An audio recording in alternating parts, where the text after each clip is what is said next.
Okay, well, let's do it. Good evening, ladies and gentlemen, friends and neighbors. And I really do mean that. I think we have to be friends and neighbors, or we have to rethink what we mean by community. So that's where I'm at this evening.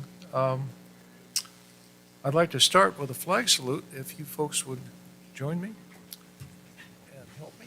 Here we go. That's right. Up, away. I pledge allegiance to the flag of the United States of America and to the republic for which it stands, one nation, under God, indivisible, with liberty and justice for all. Thank you.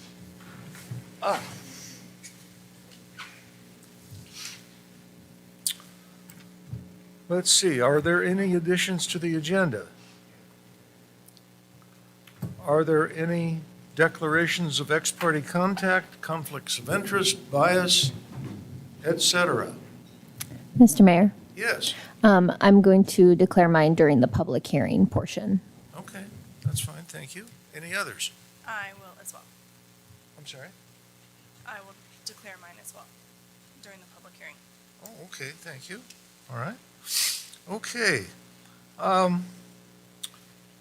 First thing under appointments tonight, and I would ask the council for a vote of affirmation on this. I'm going to appoint Brian Quigley to a vacant council seat for the remainder of Chris Mullen's term, which I think ends in 23, 24? 24. 24, okay, thank you. And I would ask maybe a motion and a vote on that, please? Mr. Mayor, Yes, I would like to move that we appoint Brian Quigley to the vacant council position. okay, thank you. Is there a second? Second. All right, thank you. Would you go ahead and, is there any discussion? If not, Alyssa, would you go ahead and poll the council, please? Sure. Counselor Patty? Abstain. Counselor Ort? Yes. Counselor Hook? Yes. Counselor McDonald? Yes. Motion passes 3-0. Okay, thank you. Under board and commission reappointments, to the Budget Committee, Ralph Lewis, to the Parks and Recreation Board, Pam Pugsley, and to the Planning Commission, Dixie Ellard and Richard Lewis. So those folks, I don't, do I need, would you folks like to vote on those two? I think Reappointments? we do that, yeah.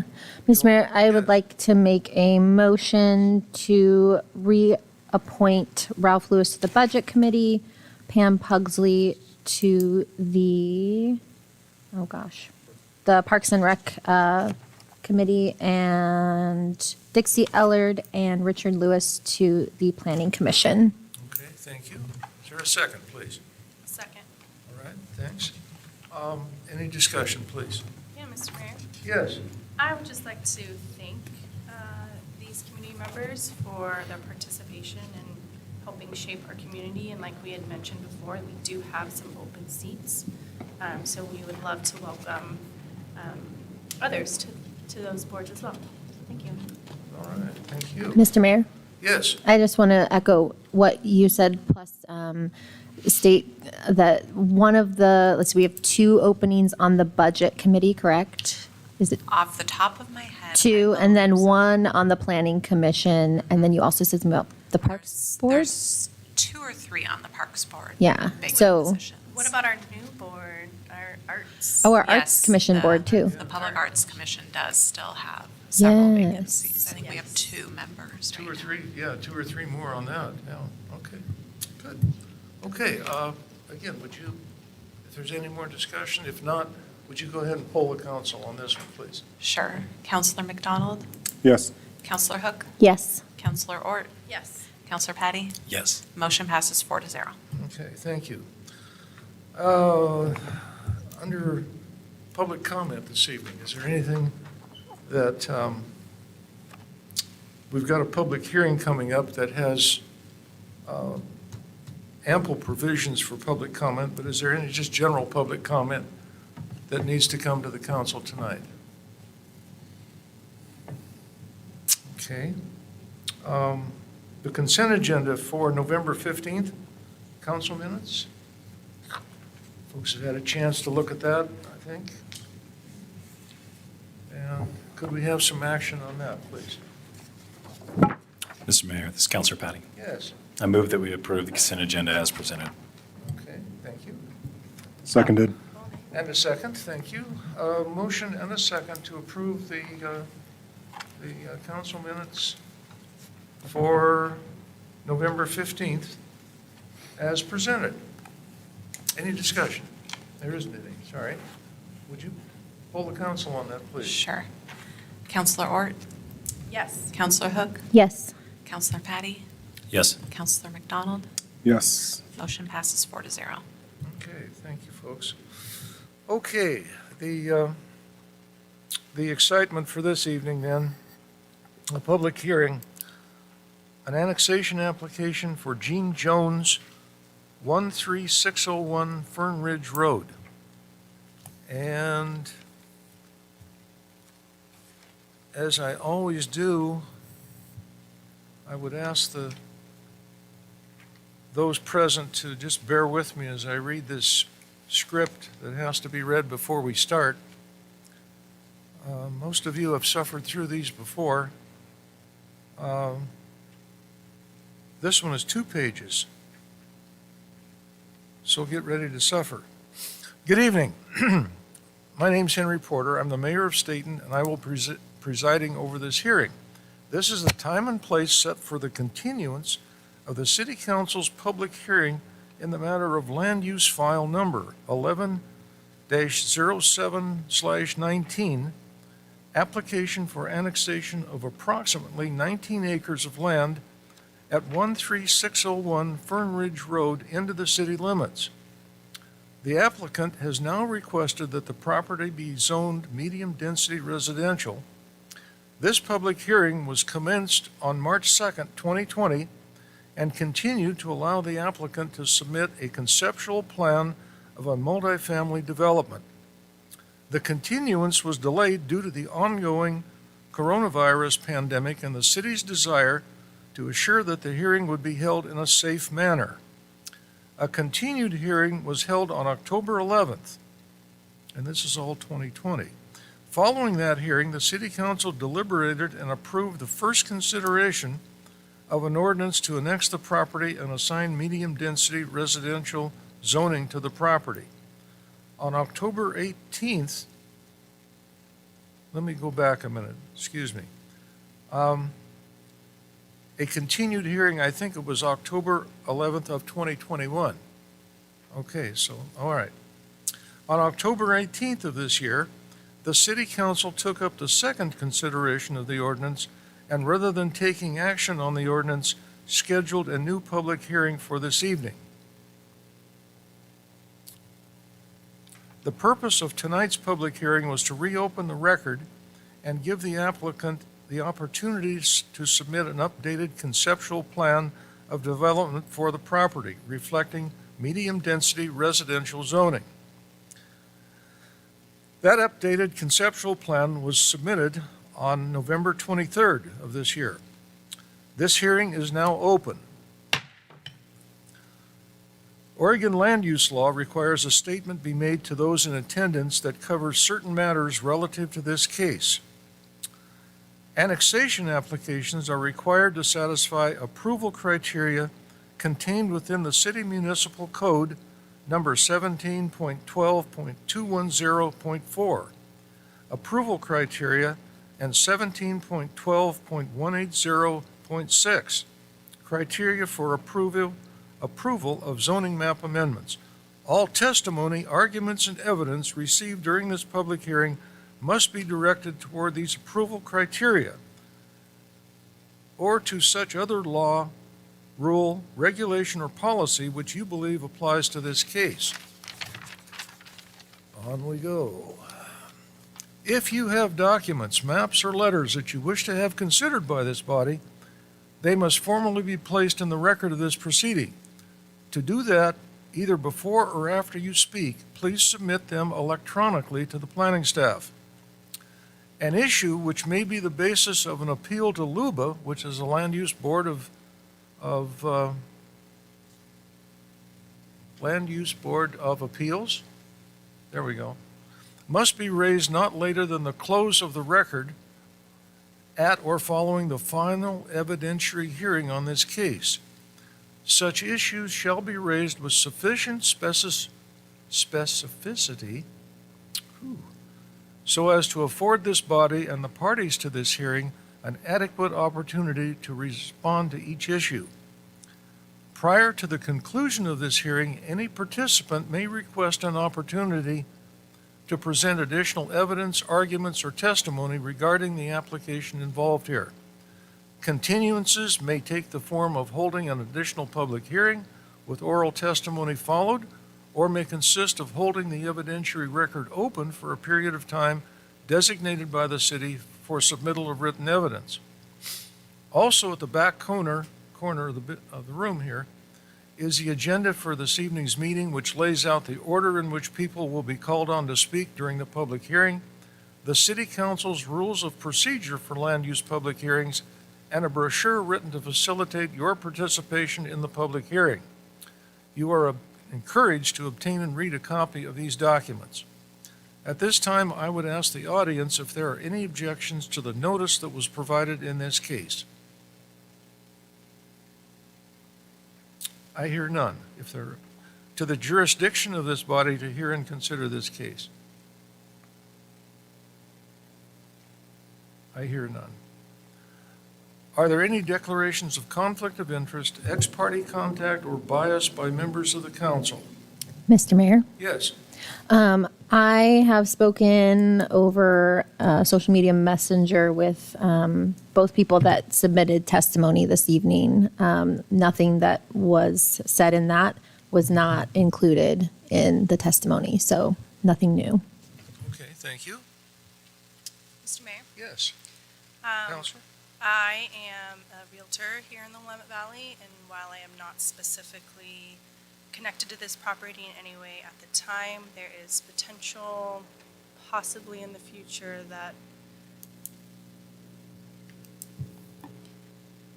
I am a realtor here in the Willamette Valley, and while I am not connected to this property in any way, I could potentially, possibly, sometime in the future, sell or have a buyer help with this property. So I'm just declaring a potential conflict of interest, but that does not come into or weigh on my opinion for this evening.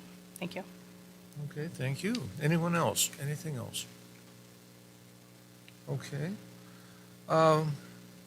So we've got those. We're now ready for the staff introduction. And Dan, Mr. Fleischman, our city planner.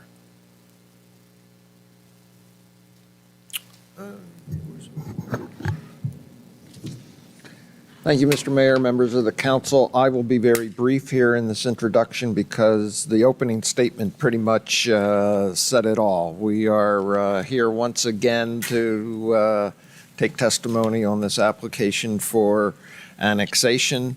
I will repeat what I've said at the other public hearings regarding this application. This is an application only to annex property into the city and therefore assign a zone designation to it. It is not an application for development of the property. That will have to follow later. So in order to be relevant tonight, the testimony to be offered needs to address the criteria for approval for annexation and zone map amendment and not be dealing with the details of a development proposal, which is not yet before the city. And with that, I will return at the appropriate time to go through my staff report, analysis, and recommendation.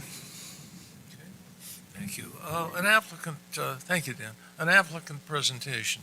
I'm sure this is Mark Grantz, but let him introduce himself.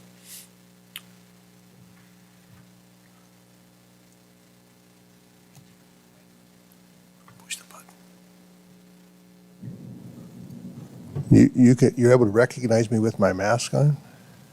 You Yeah, know, kind of, the way you walk.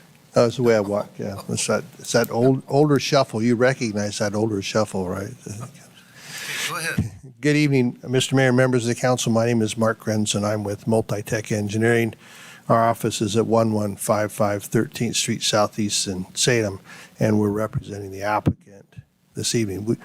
We appreciate the opportunity to come back to you and to hopefully provide a plan that at least provides better guidance as to what we believe could be done on this site in keeping with the medium density zoning.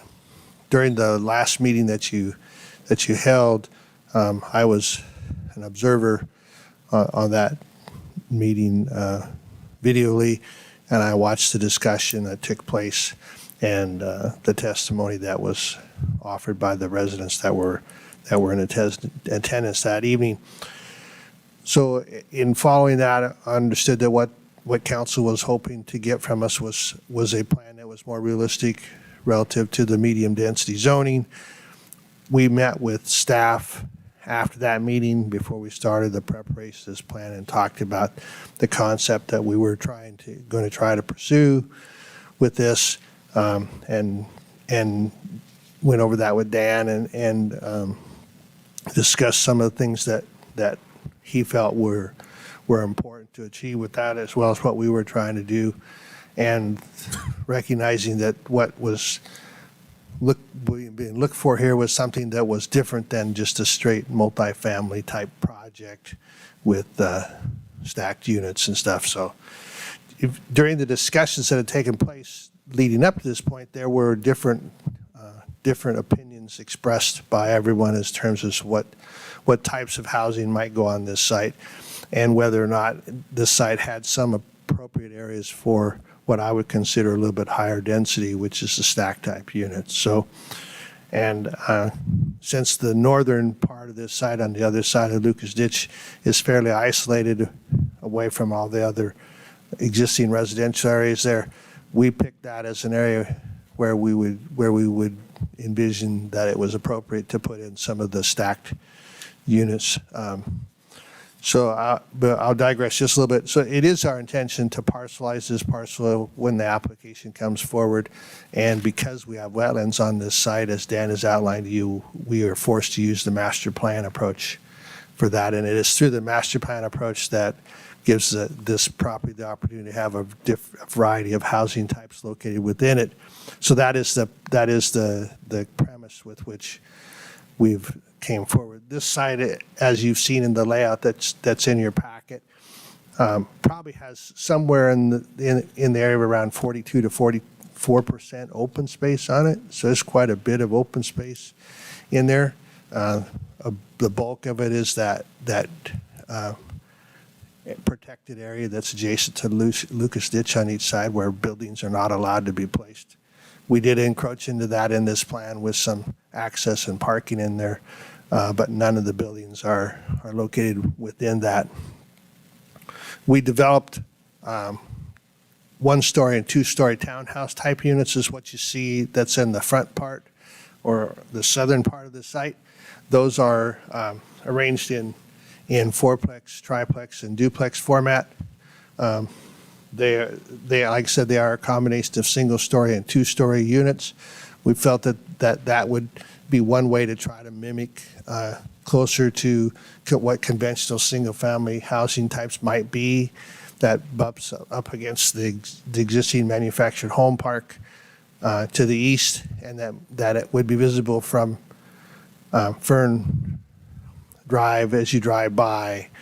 We included some photos in our information of some units that are just pretty much like these that were built, taking a picture of what they look like from the rear, which would be what you would see from the road. They're at least in our opinion, they're fairly attractive units in how they look. They don't have, there's not garages facing out to the road and that kind of stuff. There's the structure of the building in there, the design that we've incorporated in that would be in this type of unit. And again, this is not, I'm not implying that this is specific, and Dan has made that clear, this is not the actual development, what we would move forward with if we do go forward after this thing is annexed. They would be units that have a lot of architectural features to them. They're not boxy. Even the multifamily is not. I mean, the more three-story units that we put up against the highway are not boxy looking. They have a lot of architectural features to them and offsets and treatments that we put into the roof lines for those. So we think we offered something that we believe is real, that can be done, that is in keeping with what could be done in the medium density zone, which I believe is what you were looking for. I know that there's still likely some different opinions as to what this site could or should include within it. But given the direction that we did have, this is the way we move forward. We did not prepare this plan to take advantage of any density bonuses that we could ask for. I realize that we could ask for them, they'd have to be approved, but we didn't do that. We stayed within the limits of what this project could have in the zone, in the density that's allowed in the medium density. And in fact, we're a little bit under that. And I think that we took advantage of the waterway and the open space and that's here in order to create an environment that we think is pretty comfortable. Certainly denser than your standard single family, but that's not what this zone is intended to have within it. So, but not as dense as what had been presented before if we were trying to put all stacked or, three-story units in there. So I believe that at least from this point, I've attempted to provide what you had asked for, and if you have questions of us now or in the future as we move forward this evening, I'll be happy to try to answer them for you. Thank you. Thank you for now, Mark. Let's see, questions? Oh, staff report, applicant, a couple of items down, and we'll get the questions from the council, so stay close. Yeah. Staff report, Dan?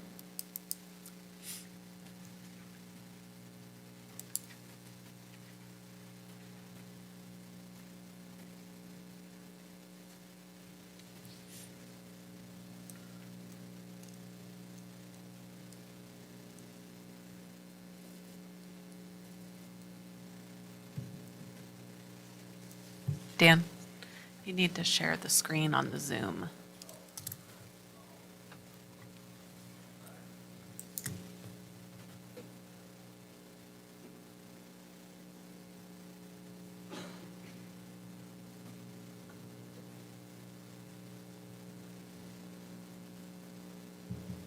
There we go. Yes, it's thinking. Well, I can't see it. I see city presentations has started screen sharing, but it's not showing me your presentation.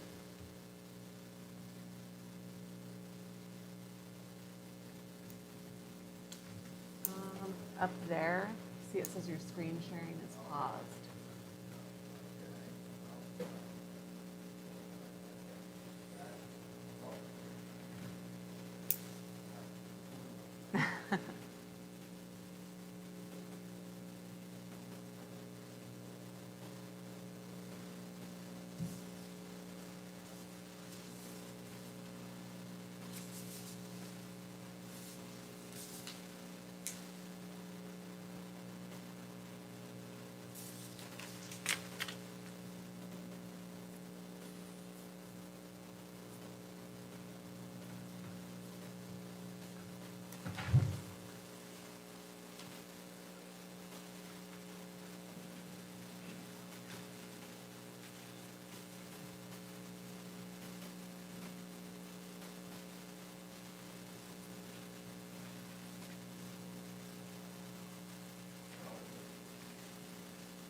could fill in the silence with remembrance of Pearl Harbor Day, which is tomorrow. Or I could just sit here and shut up. But thanks. Well, I was about to take off on storytelling, but that'd be a major distraction, and you go ahead.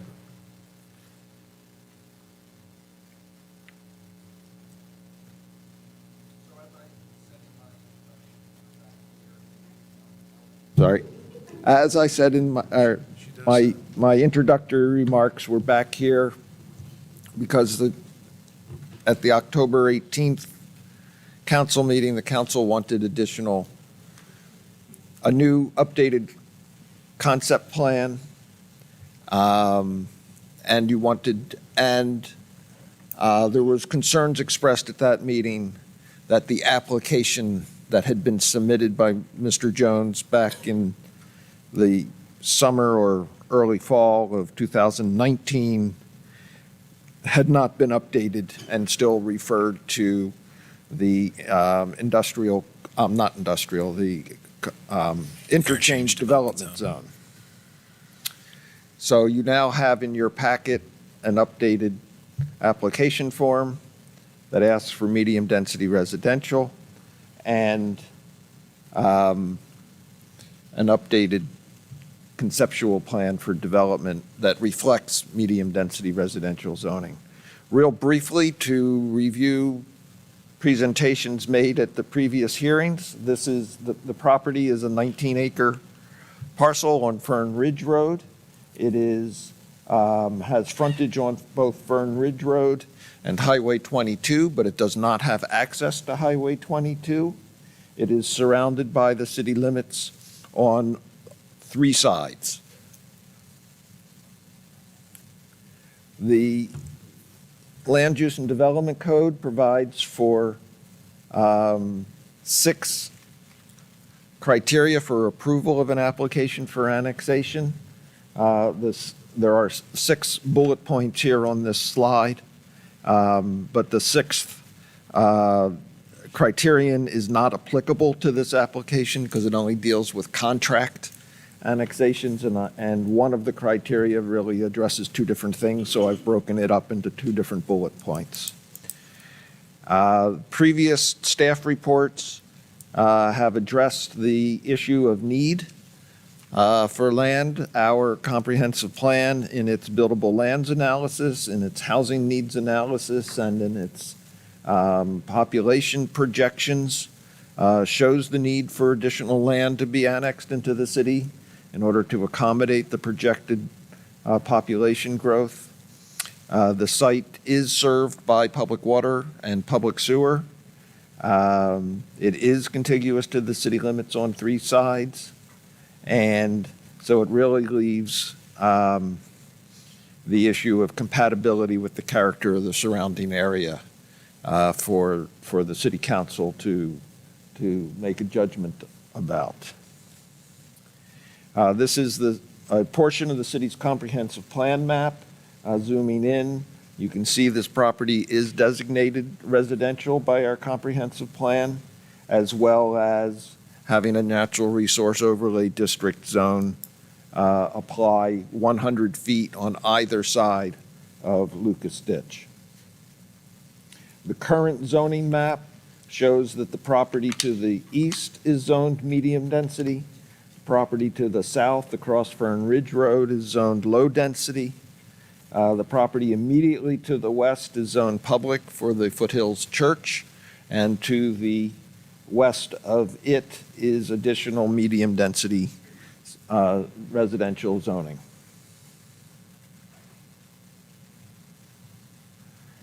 This is the conceptual plan that the applicant submitted on November 23rd. It shows a total of 238 dwelling units, which would meet the density limit or the limit on the number of residential units in the medium density zoning. Medium density allows up to 12 units per acre. And it shows 4 different styles of apartment buildings.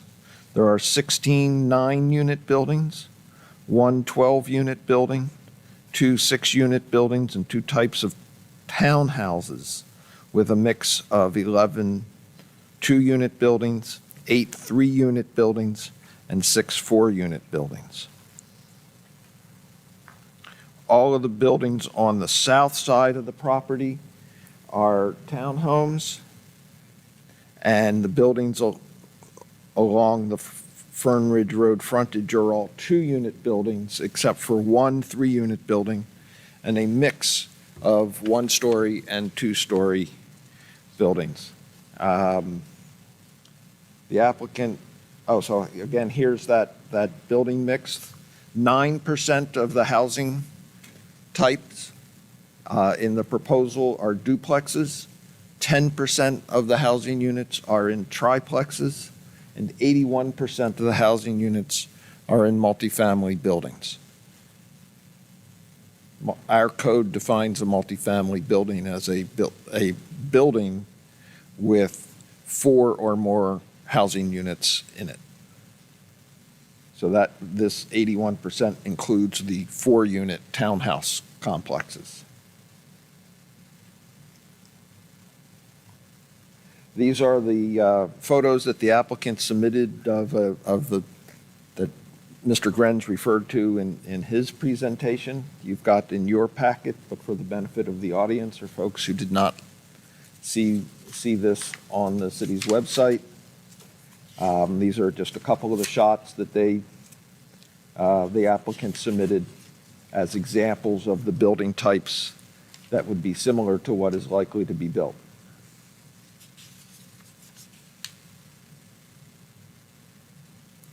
Those were the townhouses, and this is an example of the apartment building.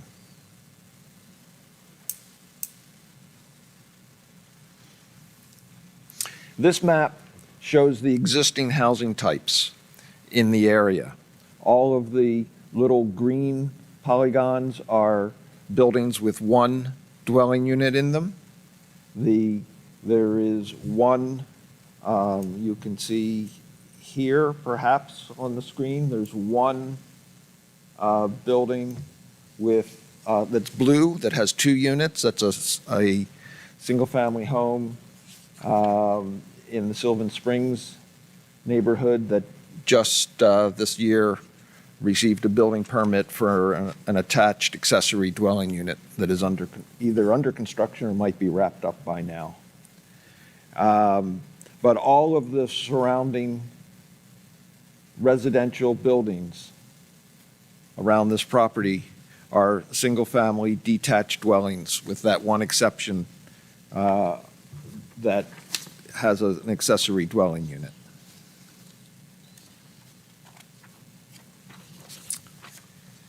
So that means I see that it's really up to the city council to determine whether the plan that you've got in front of you is compatible with the surrounding area. I think you heard substantial testimony at your previous public hearings about that multifamily was not compatible with the surrounding area. And recommendation from staff at this point is to continue tonight's public hearing and request that the applicant come back with a revised sketch plan that incorporates some single-family detached housing, primarily along the southern area, adjacent to the other single-family homes, so that it will be more compatible. The recommendation is based, I think that single-family detached dwellings can be incorporated into their plan without a loss of number of units. I've provided to you some examples of fairly dense single-family detached neighborhoods.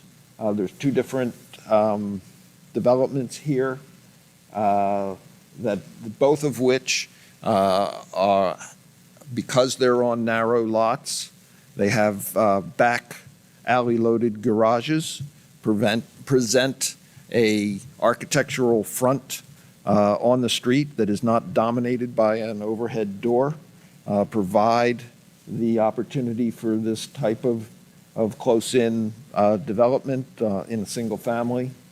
This happens to be a subdivision on the south side of Corvallis. Here is the alley that provides access to the garages for those units that you saw in the previous two photos. And this is what that development looks like on Google Earth. So you can see the alleyway through the center there with the garages and the fronts of the houses all facing the public street. This second example is a subdivision on the north side of Silverton. That is, again, it's all single-family homes, but it's a mix of lot sizes. Again, there's a couple of streets that are served by an alley in the back. So you can get, I think this house in the center of the photo is on a 24-foot wide lot. Provides that opportunity for dense development. And again, here's the alley that serves those homes. And here's what that neighborhood looks like from the air. So the recommendation from staff is to require a new concept plan that would include a minimum of 20% of the housing units to be single-family detached, and that no more than 50% of the units are in multifamily buildings, which would leave 30% of the housing units to be in duplexes or triplexes. I've provided you with a number of options. The first option in the staff report would implement the recommendation I just provided. Other options are to determine that the conceptual plan submitted is not compatible and to deny the application, or to find that the sketch plan, that the conceptual plan that was submitted is compatible. And I've provided you also with a draft of the ordinance that you enacted a consideration of back in October, but updated it to reflect this new information that's been submitted, and also to reflect the testimony and proceedings in October. So with that, I will wrap up and be available to answer any questions that you may have. Thank you, Dan.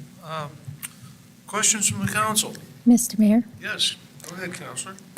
Yes, Dan, I just wanted to clarify that the entire text of the criteria for A, that all it says in our code is need exists in the community for the land proposed to be annexed. That there's no other text attached to that, right? It's just that one sentence? Correct. The Okay. first criterion is that simple. Yes, so I would like to ask you if you feel it may be appropriate to maybe walk back one of your statements that we've already determined that there's a need that exists, because that is actually subjective. And according to what's in front of me right here, we have a need in the next 10 years, starting in 2020, for 412 new dwelling units over the next 10 years. We just had 198 approved through the Planning Commission, which means we're at 48% of our goal, but we're only 2 years into the time frame. So I think it's a little more subjective on whether there is a need or not currently.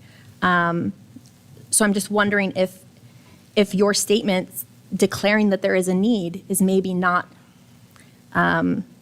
yours to declare, but for the council to declare. It is certainly for the councils to declare. It is not mine or staff's to declare. I guess what my intention to say was, in our previous discussions on this application, there did not appear to be any debate about the need. What's the right word I want to use? The measure of need under Oregon law is going to be based on our adopted comprehensive plan. And it states the need for something in the order of an additional 400 acres of land to be brought into the city back at that time.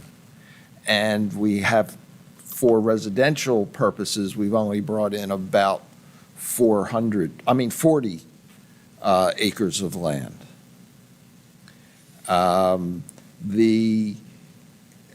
The housing needs analysis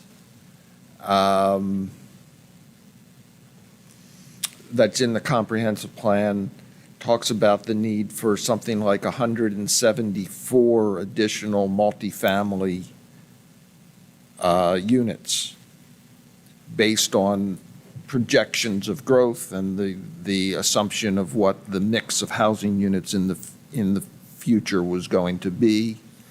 And we've seen 4 built since that time, and the Planning Commission just approved a development last week for 100 apartments. So that, Wasn't it 180 plus 18 on a different application? That's well, what, those were, the 18 in a different application were for duplexes, not multifamily. right, but And the development that was approved last week was for 100 units.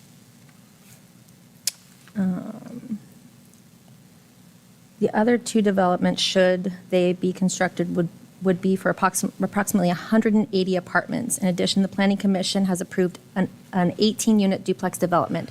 Right. So your So the- words say 180 apartments. The findings that are referenced in the draft ordinance reflect a development that has not yet been approved, but has been proposed, but actually hasn't even applied. It's a roughly 80, I don't know whether it'll be 72 or 76, but a roughly 80-unit apartment complex on North Third Avenue, for which we've had several pre-application meetings, and which I know they have lined up state financing for, so I'm pretty certain it will go forward, but they have not submitted an application I yet, see. and it is not approved.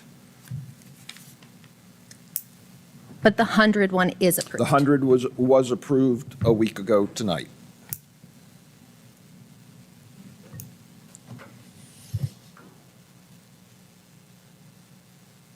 Mr. Mayor? Or Let me ask. Counselor Counselor Hook, are Hook, you did you want finished? to, did you need to continue? I'm good for right now. I will have more questions, but I don't want to be the only one taking the mic here. Counselor? Yes. Please. Mr. Mayor, Dan, so at our last meeting, there were several people here, I was looking back at my notes, and their comments were that they were okay with medium density, that they didn't want apartment units. And so what I'm seeing on the conceptual drawings is that there are obviously the 4 units and above. So how, can you just kind of explain to us how you can put the 12 units on the medium density?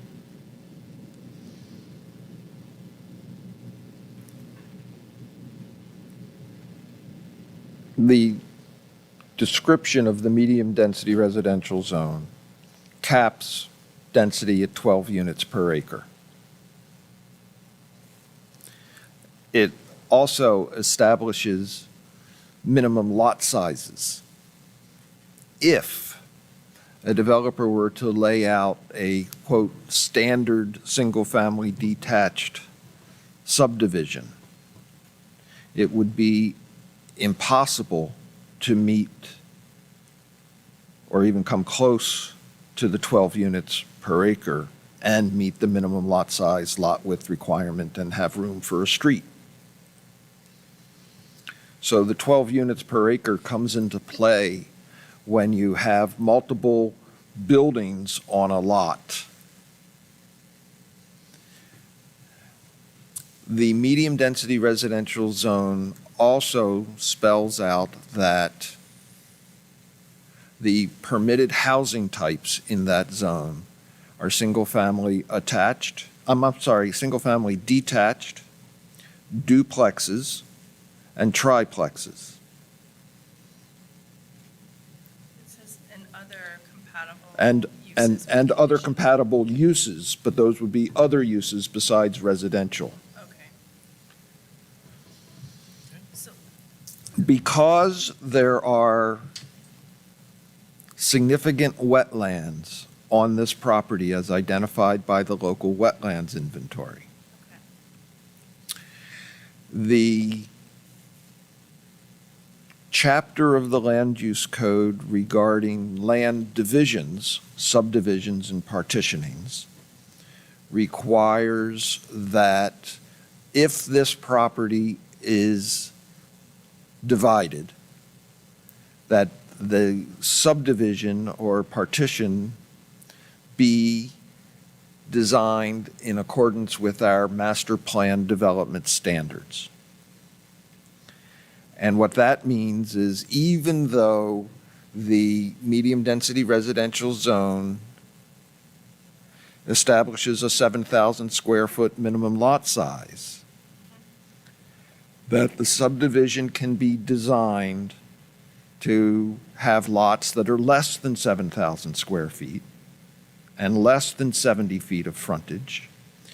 And the buildings that are built on those lots do not need to meet the standard setbacks for the medium-density residential zone.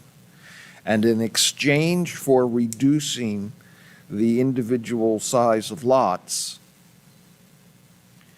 the plan needs to provide dedicated open space that is never developed.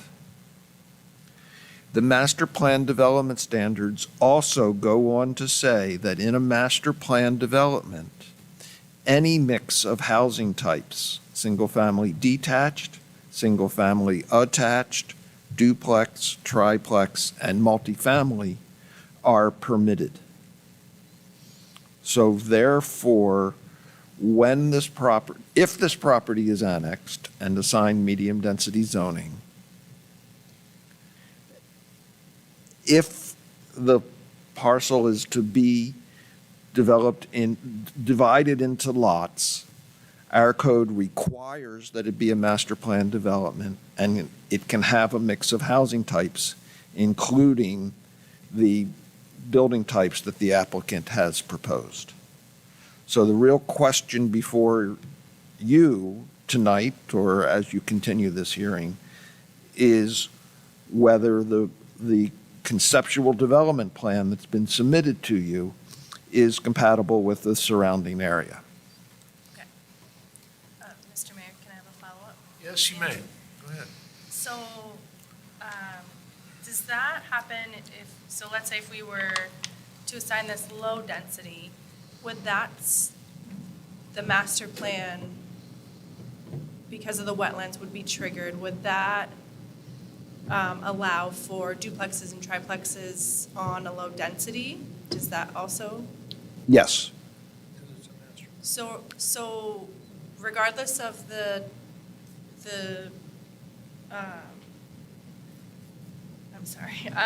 regardless of what we decide it is, medium, low, high, the master plan triggers and that is what is used to put things on this property. Correct.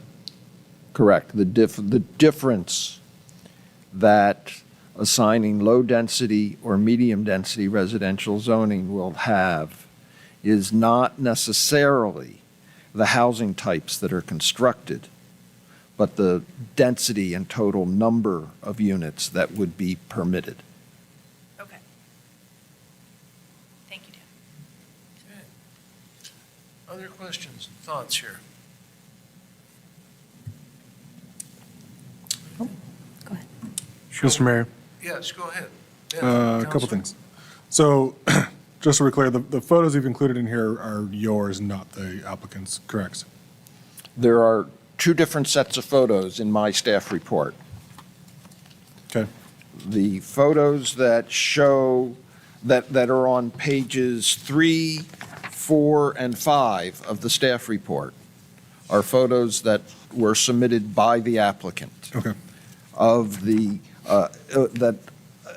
if I may, are illustrative of the building types that they propose. The photos that are on pages 7 through 9 are photos out of my photo library of developments elsewhere that as an illustration of potential examples of single-family detached that can meet the same density design that is illustrated in their conceptual plan. Okay, thank you. Secondly, what was I thinking of?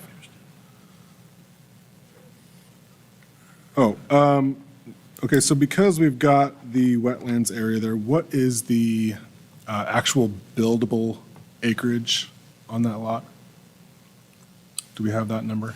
I can't give you that number because there has not, if there has been a wetland delineation done, I have not seen it. Okay. All we have is the city's mid to late 1990s local wetland inventory, which is a very approximate boundary. But what we're saying essentially is that because there's a wetland there, instead of 19 buildable acres, there may be 15 buildable acres, and we've got to fit the rules under the master plan say that you can fit the same number of units on that 15 acres as you would have under the 19 acres. Essentially, yes. Okay. My only other, I guess that's it, for questions. I have comment later, but that's it for questions. Thank you. Mr. Mayor? Yes, go ahead, Counselor. Thank you. I am wondering, Dan, if, since we've had,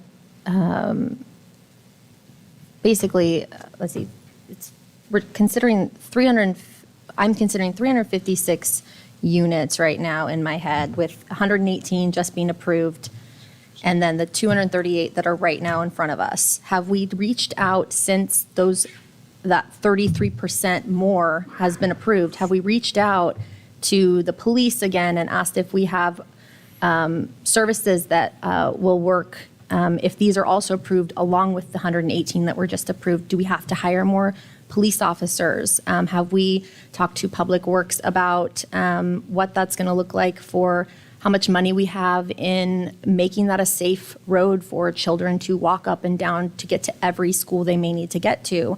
Have we reached back out to the North San Am School District or any of those other entities and those government entities that we had reached out to prior, with now there being, updated information of having 118 that were just approved, and then saying, by the way, this is coming forward, it's a new application that they have submitted with 238. We have a solid number now of what they're going to do. Have we made sure that we have, that they don't have any comments on whether they can even hold enough, they can even service that many units? I mean, that's a lot in 1 year to have come into Stayton.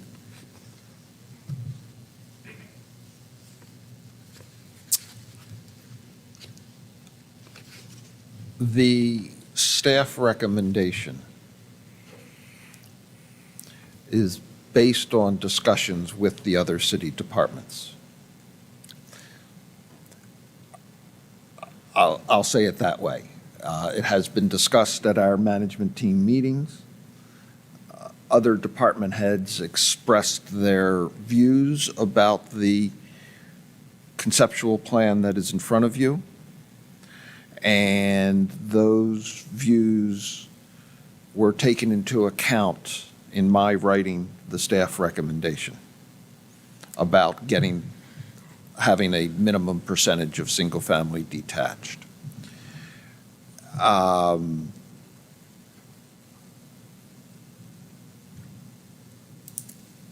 We have not reached out to the other units of government and service providers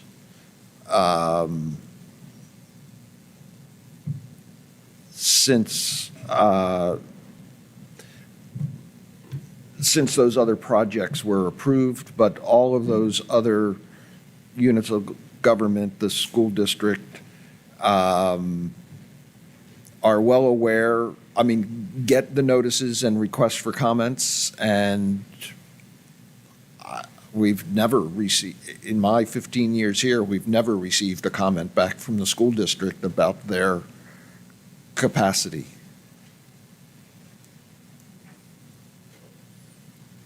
So is, And when it comes time to review a residential development, state law is clear that impacts on the schools is not a criteria that the city can use. I'm asking if we had updated them Yeah. Well, they are. and given them a chance with the new Right. data, with the new numbers of how many have been approved versus how many are currently being under consideration. Yeah, and that we have not. Yeah, that's what I'm We have asking. not Did we gone reach out to back them? to them since these other projects came in, and they were first asked to comment on this back in the fall of 2019. And so, am I understanding correctly that what you're saying is it is collectively agreed upon by, all the departments of the city that our budget can handle this, our already stretched budget can handle this, whether we need police officers or improvements for safety along that road, we can handle that? Is that what I'm hearing? No, what I intended to say was that the city's management team expressed some concerns, not about the number of units, but about the housing type that was proposed in the conceptual plan. Under the conceptual plan that you have in front of you, compared to a standard single-family development, there will be less burden on the city's Public Works Department because there won't be public streets to take care of. These would all be internal private roads in an apartment complex. The only improvements that would impact the Public Works Department would be improvements to Fern Ridge Road and the future extension of 10th Ave north of it, and those would be the burden of the developer to build. There'd be future maintenance costs.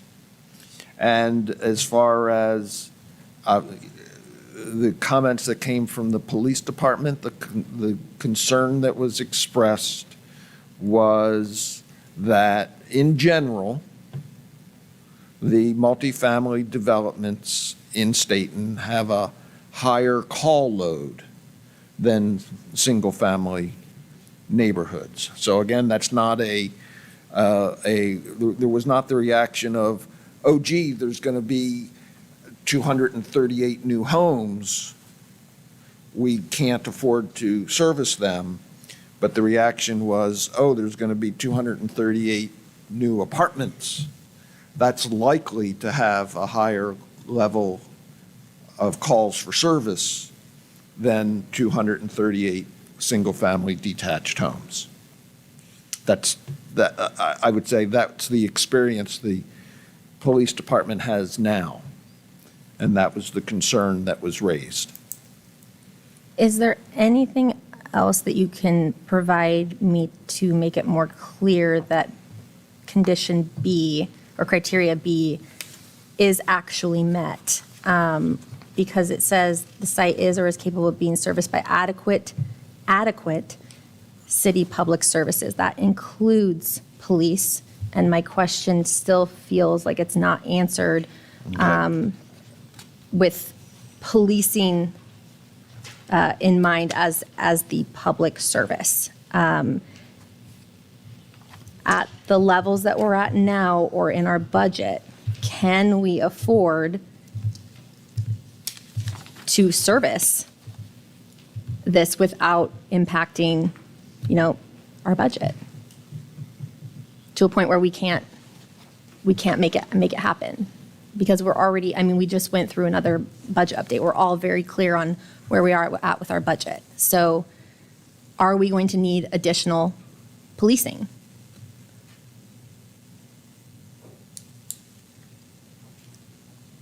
At current staffing levels, can we service this? I can't answer that question.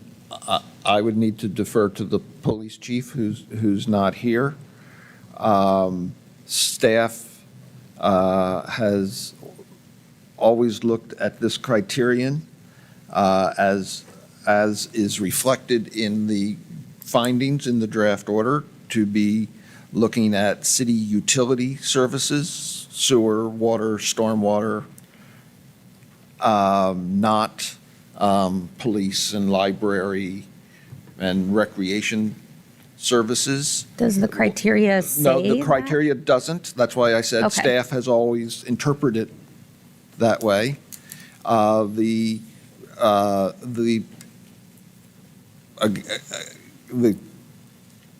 There were no comments received from the police department that expressed concern over the number of dwelling units or the impact of growth in general on their budget and ability to provide services. That's all I can tell you. There were concerns expressed about the conceptual plan and the housing and the mix of housing types. Okay, thank you. Mr. Mayor, this is Councilor Patty. Thank you. Dan, something specific that I was thinking about is the annexation criteria for D, the proposed annexation being compatible with the character of the surrounding area, complying with the urban growth program and policies of the city of Stayton. And you had mentioned other department heads had kind of expressed concerns. I was just wondering, within the scope of that criterion specifically, were any other concerns identified from department heads that we should be discussing here tonight? I think there were concerns expressed by other department heads that are similar to the concerns that I expressed tonight, that this is a part of town where there are no multifamily developments. It's all single-family detached housing units, and does the conceptual plan that was submitted before you, is it compatible? Gotcha. Thank you. I appreciate that. And then a follow-on, if I may. I was just kind of curious. I was looking at the conceptual map, and granted, we're not considering this, but I'm just curious: is this factoring in like the stormwater detention area in that part of town? I mean, being next to a wetland, that's kind of concerning, right? So I was just kind of curious about that. I think from my obviously cursory review of this plan, I think that once they get, if this property was annexed and if this, based on this conceptual plan, once they got down to design, I think they would have some significant difficulties in executing this plan, but that doesn't mean, but again, executing this plan doesn't mean that things won't move around. The language in the code talks about having a similar number and type of housing units. Not that these buildings can't move 20, 30, 40 feet around as the design proceeds. Thank you. I appreciate it. Other thoughts or questions from the council? There'll be another opportunity if more questions come up. If not, could we move toward proponent's testimony?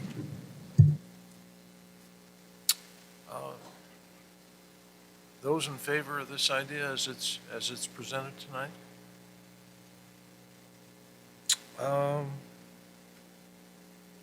Then let's go to opponent's testimony. And would either Damian Santani or Jerry King, whenever you think it's appropriate to present your testimony, would you let me know? We're at opponents now. Okay. I'm going to guess that's Mr. King because I know Damian's. That's not you. I'm Jerry King. I am the elder chair at Foothills Church at 975 Fern Ridge Road.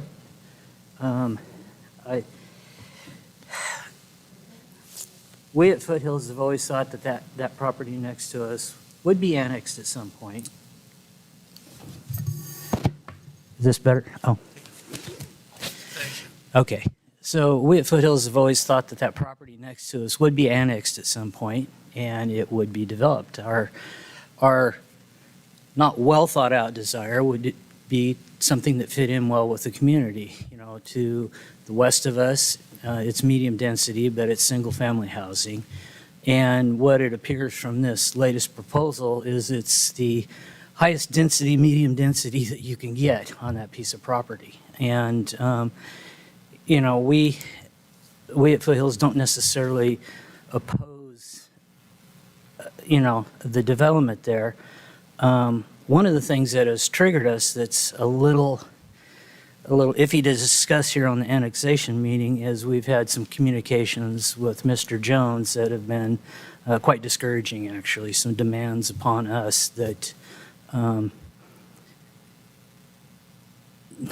that aren't really right, let's put it that way. And so that has made us, you know, a little more on guard on what's happening next to us, how this will affect our property, if some of his future plans pan out, we'll actually lose some of our property and some of our area out back that we use for our children's ministry and whatnot. So again, that's not necessarily directly related to the annexation, but that makes us much more attentive to the annexation here. So, you know, as you look at the criteria that was given there, our position is that we don't think the proposal is really representative of the community right there. So, I guess I'll leave it at that, but that's our position on it. And we are watching this much more closely now than we had been before. And I want to thank you, all of you guys, for all of your hard work here. And I know this has been quite an ordeal for everyone here. So thank you. All right. Thank you, Jerry. Yes. Appreciate you. Let's see. Damien, did you want to signal when you wanted to make a comment, or is this the time?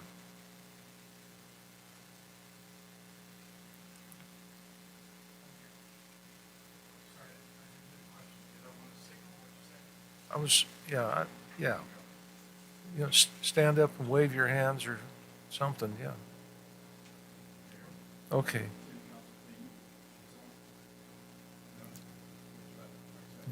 Green light. Okay. Damian Santani, 866 Sunrise Drive, Stayton, Oregon. A couple of questions. My little map that she passed out to you, can you make it out okay? You can see the little red blob that I drew on the map, okay? Okay, so the farm is the tan area. The Foothills Church is duly noted. And then sort of towards the upper left corner, if you see the blue dot and or the word Sunrise Drive. So I just would like to present something to you. You don't have to show your hands or say yes or no or anything. If any of you have ever been in a circumstance where it's been extremely anxious, where your family and your property was in danger? Show of hands. Has anybody had to ever sandbag their house to keep their house from being flooded? I'll raise my hand. So the big rain event of Jan 2012, I don't know if all of you were living here. I know a couple of you at least were. The Lucas Ditch is represented by the heavy green dark line at the top of the farm, below Highway 22. What is most important is this other, from northwest to southeast travel. That also is a ditch. And the little blob of green there inside my red circle is a stand of oak trees. So if you read my three lines of blue handwritten notes up above, the flooding emanated and began on the family farm, immediately east and adjacent to our neighbors, the church here. So it was flooding on the family farm. It traveled northwest onto Foothills Church. As our esteemed neighbor will attest, we were out there trying to prevent the water coming across the Foothills Church, which you can see in my handwriting, was 14 inches tall. It was over my farmer boots. It came onto Sunrise Drive, and I would implore all of you, please go in your car, your pickup truck, drive down Summerview and drive down Sunrise Drive. Don't even get out of your car. Just sit in your car and note where the asphalt is, curb, sidewalk, and then the concrete pad of the properties. And then please note how high up I noted that the water went. It was up in the garages, so we had to sandbag, and it was almost up into the house doors. So, but you won't see that sitting here tonight in your chairs. You need to get in your cars and drive down Summerview, which is oriented north and south, and drive down Sunrise, which is oriented east and west. And you will see how high up the water was. So with that being said, please keep that as food for thought. From what I've watched with the Planning Commission, it sounds like there's going to be 2 other apartment complexes, possibly much, much farther down the pipeline. They're going to add up to be just short of 200 units, and we're right now in the middle of our 20-year comprehensive plan. I understand we only need just shy of about 200 units, so if we've already got 200 units in the pipeline almost, and we only need 200, is there a need for this? With all respect to Councilwoman Hook's questions, it sounds like we've got our 200. And then secondly, compatibility. Is it compatible with the 3 surrounding single-family houses? The answer is no. It's single-family houses all around it. So thank you very much for your time. All right, thank you, Damien. Let's see. Are there any other opponent testimony?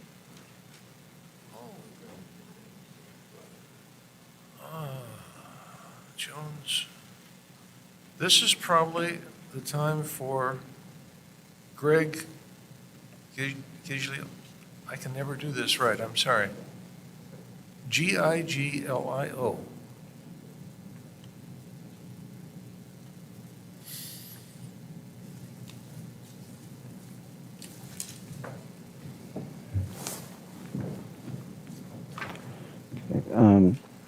So, Honorable Mayor and Councilors, I would like to just make a few objections to the proposed latest proposed 240-unit apartment complex. Greg, Can you hear me? yeah, but give It's us, going to be short. I'll be short. give us a name and address, please, for the record. Okay, Greg Giglio, 1539 Fern Ridge Road, Giglio. Stayton. Okay. All right, thank you. Go ahead. Okay. I would like to make a few objections just to this newest proposal of the proposed 241-unit apartment complex, that it's not in conformance to medium-density zoning and the criteria for annexation in the city code and comprehensive plan. High-density, multi-story apartments may well violate the fundamental right of privacy of the adjacent property owners by being potentially situated in such a way as to provide a view of the existing backyards and houses. These structures could obstruct the right of light for gardening and general quality of life. Next, any development should be planned that it does not, in such a way that it does not violate the property rights of existing adjacent property owners or residents, and at the same time, preserve the surrounding environment. This tract of land or parcel under consideration for development is located, part of it's located in a 100-year floodplain, and it has already experienced flooding in 1996 and 1997 and during a 100-year storm. And further development is likely to exacerbate the problem. These are real issues, and I trust the council will take very seriously the impact they could have on the residents of the area. Thanks a lot. Thank you, Greg.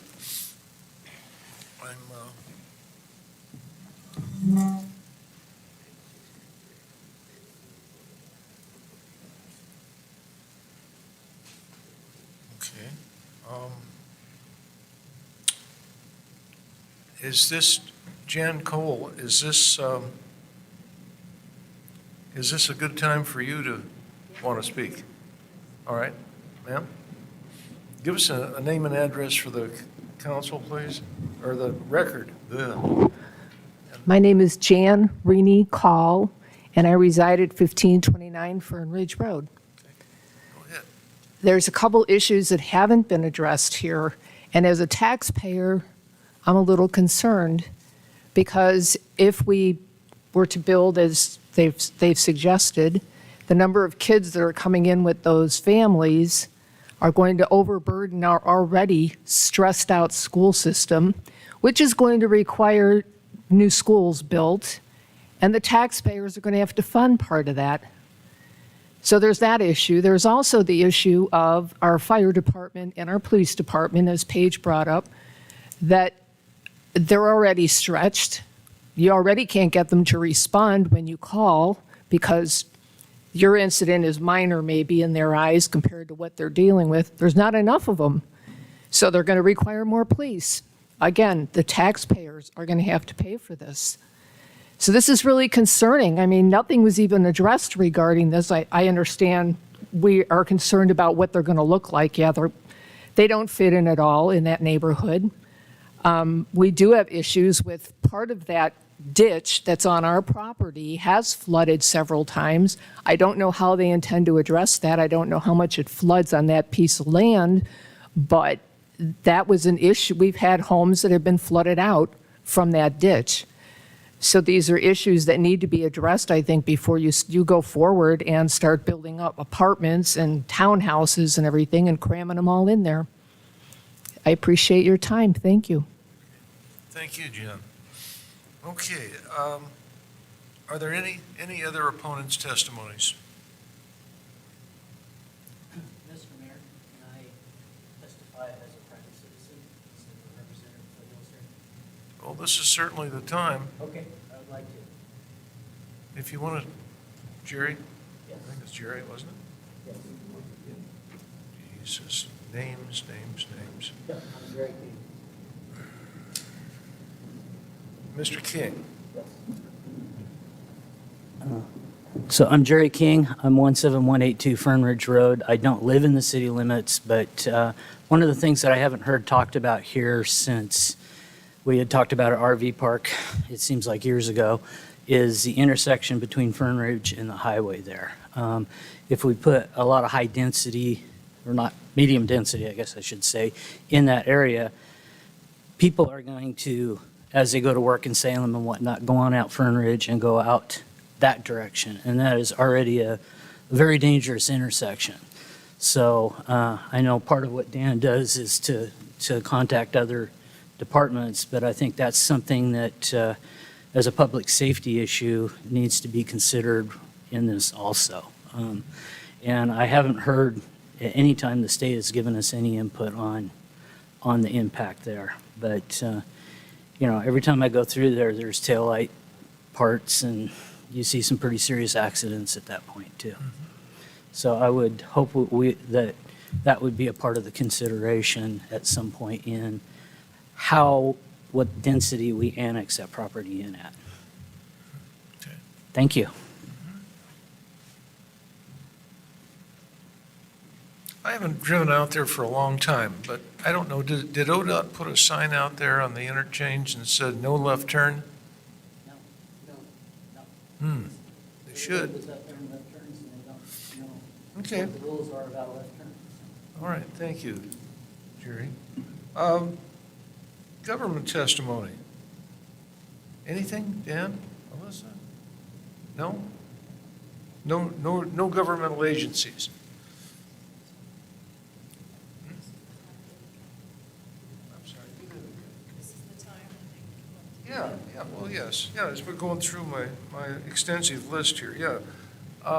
Are there government agencies that want to say something about this? Okay.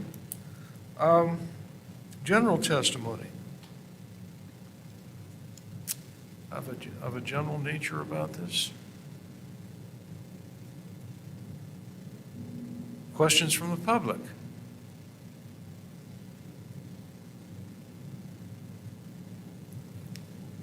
Questions from the council? Mr. Mayor? Yes.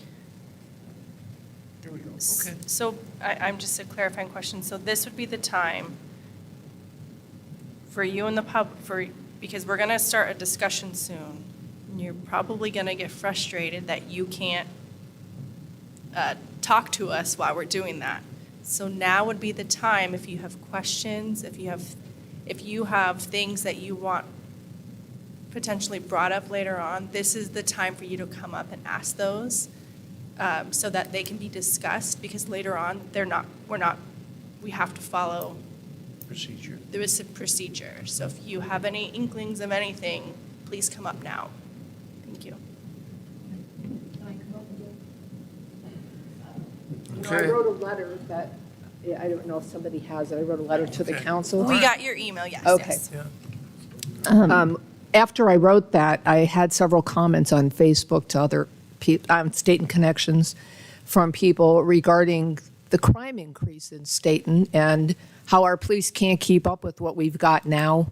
So that also is a big concern. We live in a mobile home park. We don't have too many issues, but we read every day about cars are being stolen left and right. Drugs are all over the place. Homeless people all over the place. Drugs and we don't have enough people to take care of this stuff now, and you're going to add, if you've got 200 apartments, at least 2 people to an apartment, 400 more people to this mix. It's just overwhelming.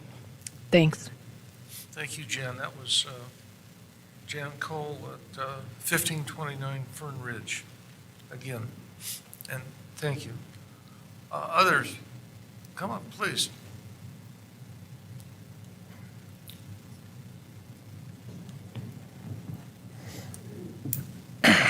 Good evening.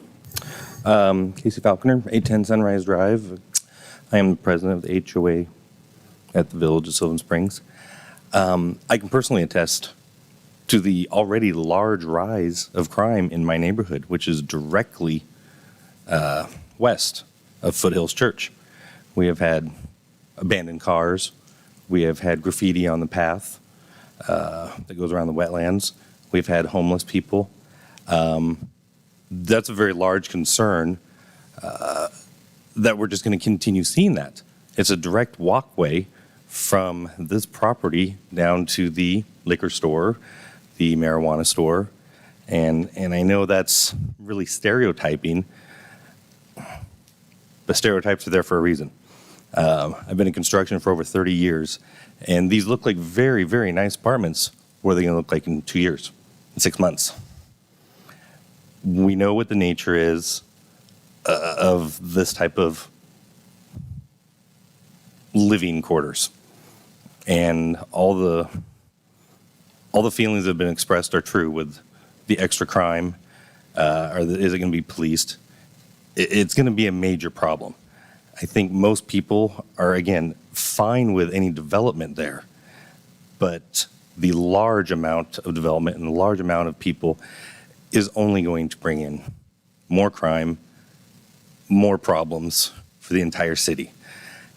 And as I expressed in my letter, the large overwhelming feeling around the neighborhood, which I and Damon Santani have walked through every one of these houses and talked to dozens and dozens, if not over 100 people. Everybody's concern is this does not match. Why is the council not listening to us for the sake of trying to bring in more property? And do we need that? We've already got things on the books for that. That's the large, overwhelming thought from everybody. That, again, in my letter, I'm hoping everybody read that. That's my concern. And that's what everybody has asked me to express that concern is, are you, as the council, taking into consideration everybody's feelings on this? I have not found one person in 200 to 300 houses that I've talked to that's in support of this. I think that's a big statement right there, and I hope you consider that. Thank you. Thank you, Casey. Yeah.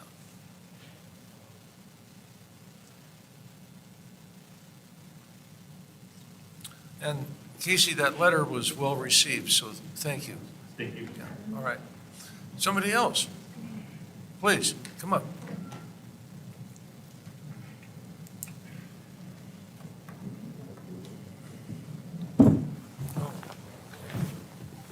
Just a few more things. I know, can you hear me? This is Greg, I'm Greg. Yeah. I know some of on this and also in I just recently saw you reviewing the current, updating the residential code. And part of that is prompted to modernize the code. And part of it is driven for some new state ORSs concerning affordable housing. Just keep in mind, I think that law, I believe, I may not be right, applies to cities that are I think, 10,000 population or more. At this point in time, I believe that we're not quite at 10,000. So at this point in time, I know in the future it could change. And then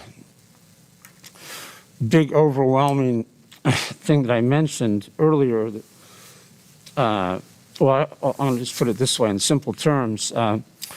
When the older we have this current comprehensive plan that was passed in 2013. And all the neighborhoods, the subdivisions to the south, the low density ones were put in the 70s. You can look at the official subdivision plats to show you that, and one partition plat in the 90s south of Fern Ridge. And then the manufactured home park was put in the early 90s. And the Silver Springs was, I think, approved by the city of, and these were all approved by the city of Stayton as residential subdivisions, I think in 2005. So they were all done under the current comprehensive plan at that time, which was like a promise that the city fathers gave to the people at that time to reserve this land for, I believe, I could be wrong, maybe medium density, but not high density. Now we have it, in 2013, it changed to just an R, so which some people, like Dan could correct me, would refer to that as a floating zone. And you're here to make that designation now, whether it's low, medium, or high. So keep that in mind that when everybody bought in good faith prior, from 2005 beyond, they made plans according to that land use and what they saw in the practical, what they saw in the neighborhood. Okay, and then one other thing concerning Dan brought it up tonight about the code referring to the master plan development. Currently, those two tracts of land, I believe, looking at the surveying records, are not either, it's not a partition plat currently or subdivided. So that code, as Dan said, applies only to subdivided land. And so At this point in time, that may not. But if it is subdivided by the owner, then maybe those rules would apply, as Dan said. Anyway, that's all I have to say right now. Thanks for your time. Thank you. Okay, thanks. Anyone else? Or someone else? Or not trying to stifle debate here. Go ahead, or questions. Come on up.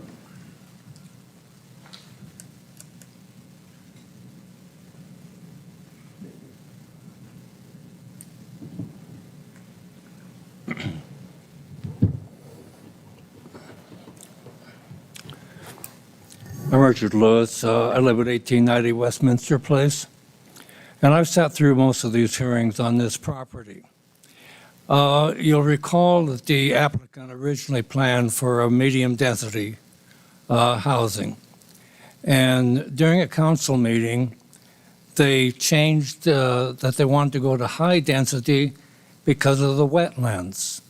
The wetlands are important. They have to be preserved.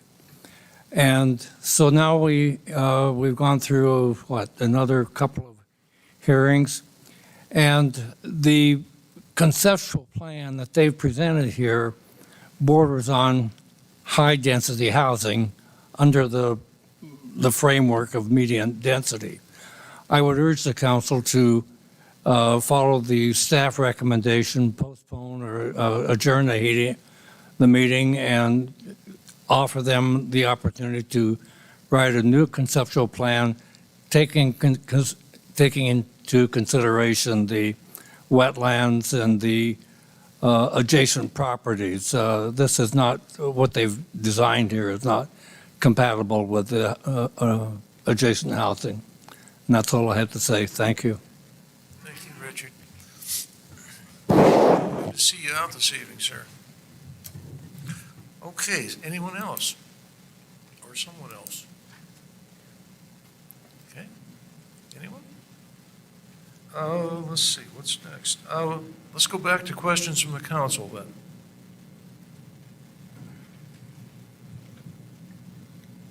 Anyone have something else? Mr. Mayor, this is Councilor Patty. I do have a question for the applicant, but I believe there's a summary coming. We can wait till then if you would like. Applicant summary is next. Mr. Mayor. So I think we could ask, David, I think we could ask the applicant questions Great. at this point. Yeah, so kind of just stemming from staff's recommendation tonight for the applicant, my question is, was consideration given to what staff is proposing when you were drafting your conceptual plan? Just kind of curious what your thought process was on that.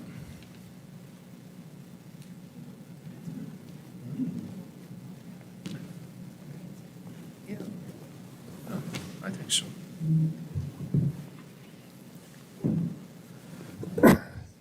Thank you, Mr. Mayor and council. Mark.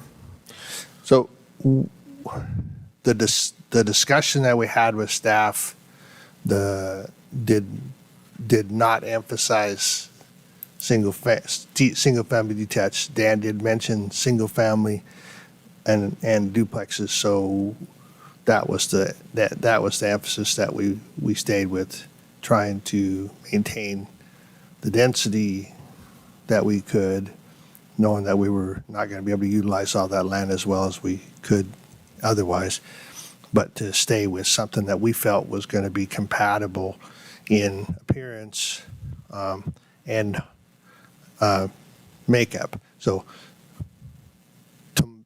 in the world with which I work, that a townhouse, which is a little bit smaller than a single family than a detached house usually built in duplex format, two-story, single-story mix would be compatible to a single-story house, to a single-family house that you'd build on a similar-sized lot if it's a two-story house. So that was the approach we took. We looked to try to minimize the density out on the Fern Ridge side so that it didn't feel like we were sticking it up and then put the density in the back where we aren't adjacent to anybody back there. That was the whole purpose, and that was some of the discussion that took place during the previous council meetings, both by the public and staff, was that was the likely point. So that was the approach that we took to that. So I have a hard time with residential not being compatible with residential. I can understand the density side of it, but in essence, whether you live in a townhouse or you live in a single family house, that's still residential against residential. So that was my view. And so hopefully that answers your question. Mark? It does, thank you. Would you take a question on sound barriers out on the highway for those three-story proposals? I drive through, I used to anyway, drive through South Salem up Kugler and out on the freeway north of Market, and see these walls, these sound barrier walls. And any consideration of that for those three-story units out against the highway? Well, that's up against the freeway, but what we typically don't involve a lot of sound barriers for sound type walls for apartment units that set up against arterials or collector streets, there's a lot of that goes on. Those walls are the results of federal mandates for noise abatement that come from when ODOT's widening the freeway. That's where those walls come from. They're not privately built. They're built by us with that. So that's where that comes from. But usually the way with the standards that we build to today, the noise is from a roadway isn't as intense as it would be against a freeway. So I would mention this to you so that before you decide, so you understand where we would be relative to staff's recommendation. I don't have a problem coming back to you with another plan. I'm looking to try to have better guidance for what it is that everybody's thinking they want to see there, so that we have a plan that is in keeping with what the council's hoping to see for this. I'm bringing that up now so that we don't go into close the hearing and then go deliberate, then get to the point where the recommendation is to go back, and so that we don't go through what we did before. So if that's something you want to see, then I'm happy to continue to do that. Sounds like there may be the need for you to get some additional information, for staff to get you some additional information regarding some of your public services relative to police that are there. So this project does add a fairly extensive amount of tax base. So there is an offset. I know there's a lot of thinking that growth doesn't support services, but in actuality, growth does support services because growth provides additional tax base. About $24 million worth of assessed value that would be created by this project. So that's a fairly substantial addition in taxable value that would go to offset some of the impacts there. So anyway, that wasn't what you asked me up here for, but since I'm probably the next guy here, but. Well, Mark, is there one more question? Is there, what's going on it'd be the northwest extension of the property up against the housing development. Is there a concern there in that, does the church have a concern on that? Is there a property thing? Is there a problem there? Excuse me. I think there has been some discussions that took place between the applicant and the church relative to the potential if that extension of, I think it's 10th, would have to turn and be connected to the west to the existing street that's up there, and what that means. Now that's an element that would be discussed during the next level of this project, which is really not pertinent in this part.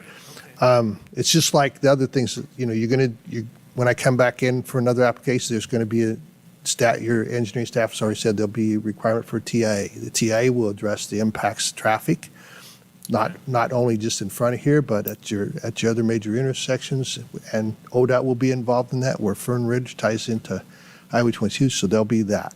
Flooding, your public works stat, when we go to the next level, we'll have to provide preliminary engineering and stormwater management plan that shows how we're going to deal with that. I can assure you, your standards are pretty rigid here in compared with most, and so that the goal is that we're not to have any negative impact on anybody downstream or upstream from this development in the increased hard surface. So there's a lot of things that are going to come that are going to address a lot of what people have said.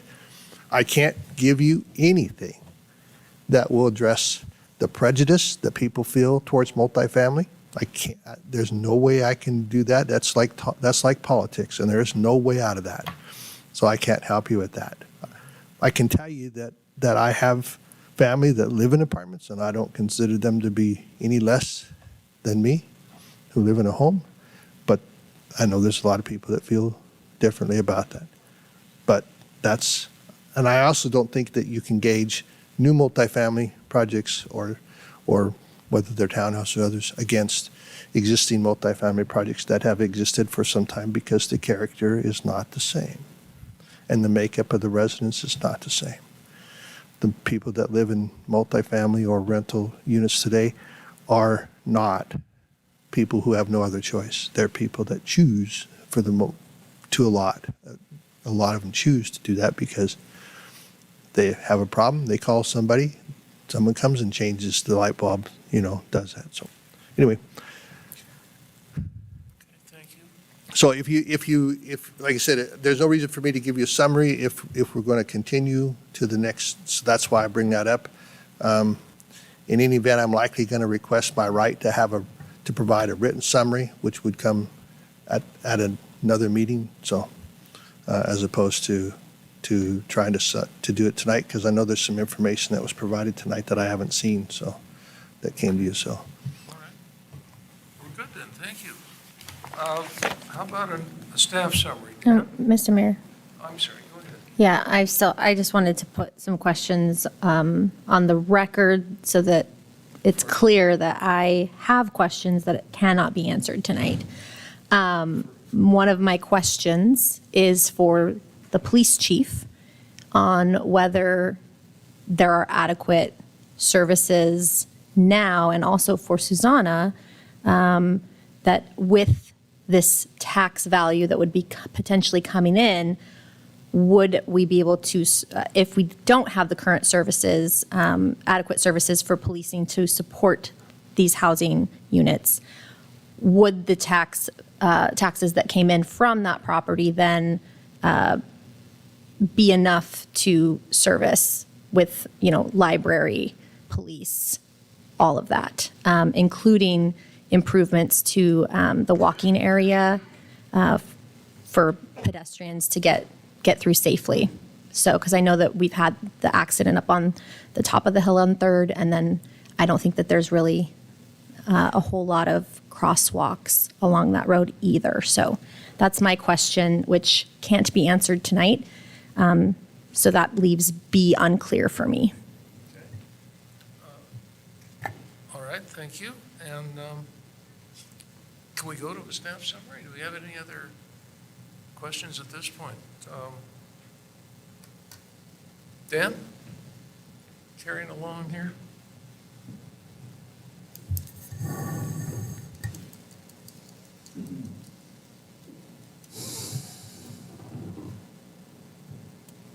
Mr. Mayor, point of order. Oh, Considering that I just asked a question, we were still in questions from the council, it looks like there's still applicant summary before staff summary? Am I correct in that? yeah, well, that's what the list says, isn't it?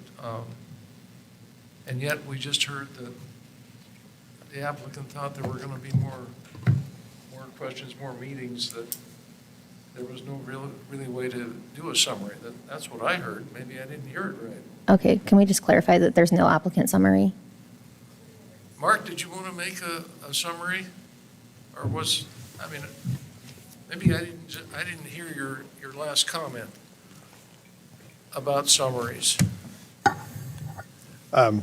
So what I was trying to do was, if we're going to continue the meeting, which it sounds like there's a need to do that in order to get some of the answers, and if council wanted to follow staff's recommendation, which was for us to bring back an additional site plan that showed how more single-family detached could be incorporated into the design.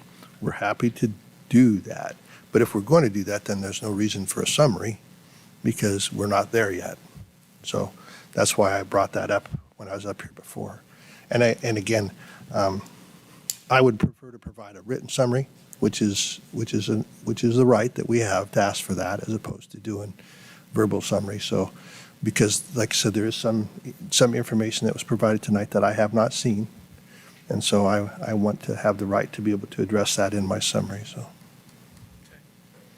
So I did hear that correctly. You did, and I'm sorry if I wasn't clear in what I was asking, because it's always hard, since the applicant's supposed to have the last say, and lots of times these processes where there's recommendations like you have tonight, where one of the options is to continue, then it makes it difficult for the applicant to find the right spot to say what they need to say, because if there's more information going to be presented, then my summary is really not valuable yet, because there'll be other stuff to address as we go forward. So that's why I brought that up.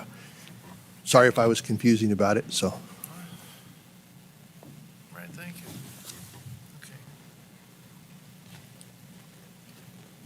Okay. Now to Dan. And a staff summary.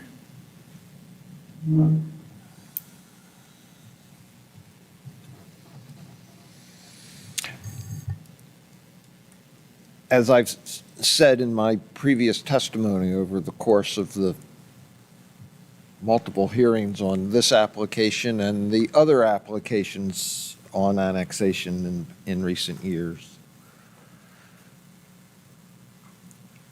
of the 5 applicable criteria on annexation, there are 3 that are fairly objective, fact-based, and little room for debate or consideration. And there are 2 that are,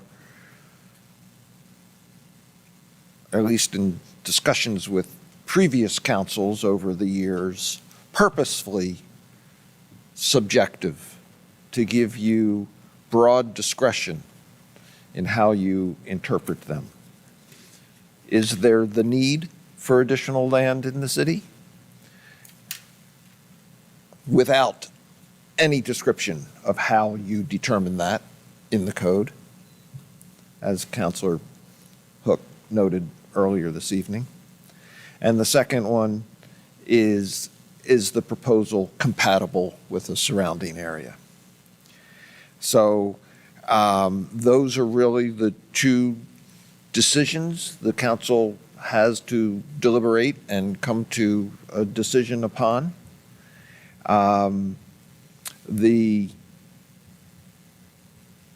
recommendation from staff was that the conceptual plan that was submitted is not compatible with the surrounding area, as it does not reflect does not include any single-family detached dwellings, as is the almost sole type of housing type in that whole area of the city. And so the written staff report recommended that you continue the hearing, leave the record open, and require an additional conceptual plan. I leave it to you to decide whether the conceptual plan that was submitted is compatible or not. But regardless, I just heard the applicant ask for the record to be kept open. With that request, the council is obligated to do so. And so at a bare minimum, even if you think you are ready to make a decision, you need to choose whether you want to continue the hearing to allow additional oral testimony as well as written testimony, or whether you want to close this hearing but keep the record open And with the applicant's, again, with the applicant's request, you are obligated to do so. And so therefore, option number 5 in my written staff report is now my current recommendation.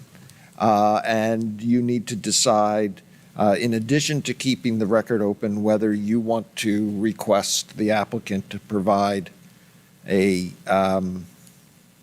different conceptual plan, and if so, provide some specificity to the applicant as to what you would like to see in that comprehensive plan, in that conceptual plan, excuse me.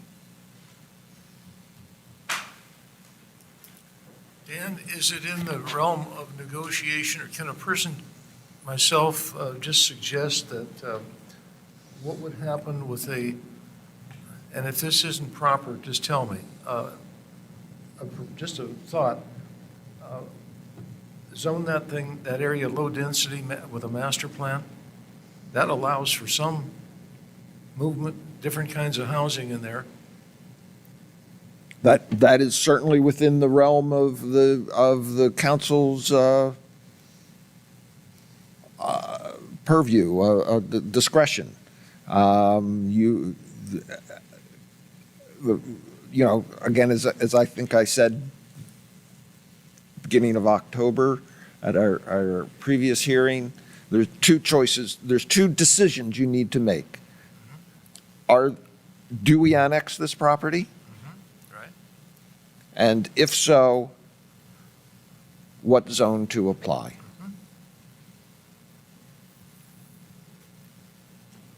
Mr. Mayor? What's in my mind, real quick here?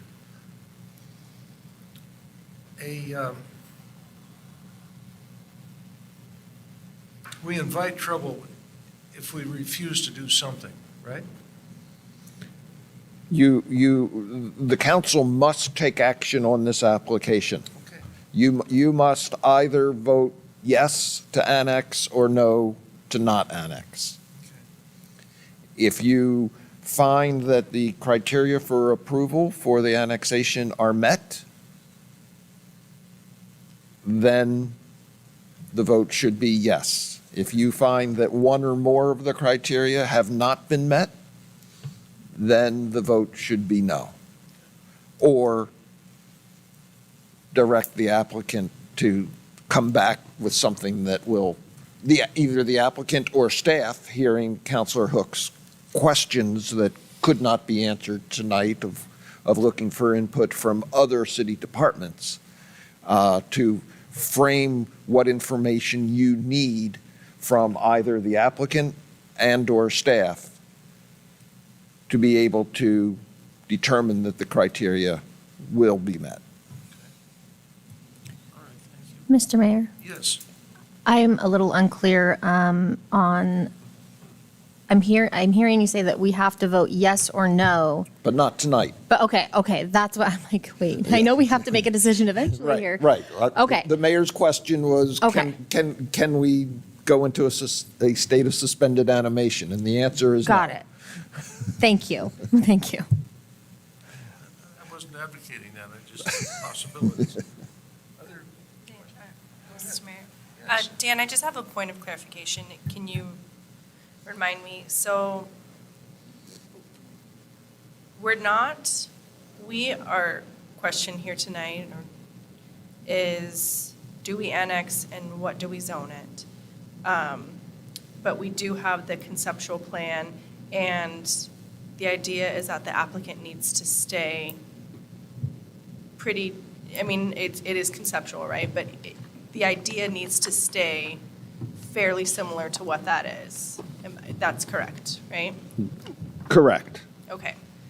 So, because I guess my concern is if we annex it in with medium density and then it has the master plan overlay, is that it can change, but it cannot change substantially from what, from the idea that we have. Right. The language in the code is that development of the property after annexation, quote, shall be in substantial conformance, Okay. unquote, with the conceptual plan. And then the code goes on to describe substantial conformance as meaning, quote, the number and types of housing units are generally consistent with those presented in the conceptual plan. You know, so if, in my mind, if the conceptual plan says there's going to be 238 housing units, and they came in with a subdivision or site plan for 242, I would say that's generally consistent and substantially compliant, conforming.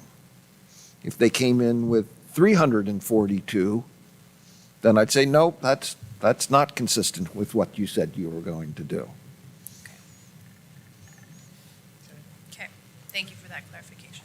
Other questions and thoughts for Dan right now? Okay, let's keep moving on this at whatever pace. Dan, tell me, what's our obligation is to do something with recommendation number 5. Well, Close the hearing, keep the record open. with the applicant's request that Yeah.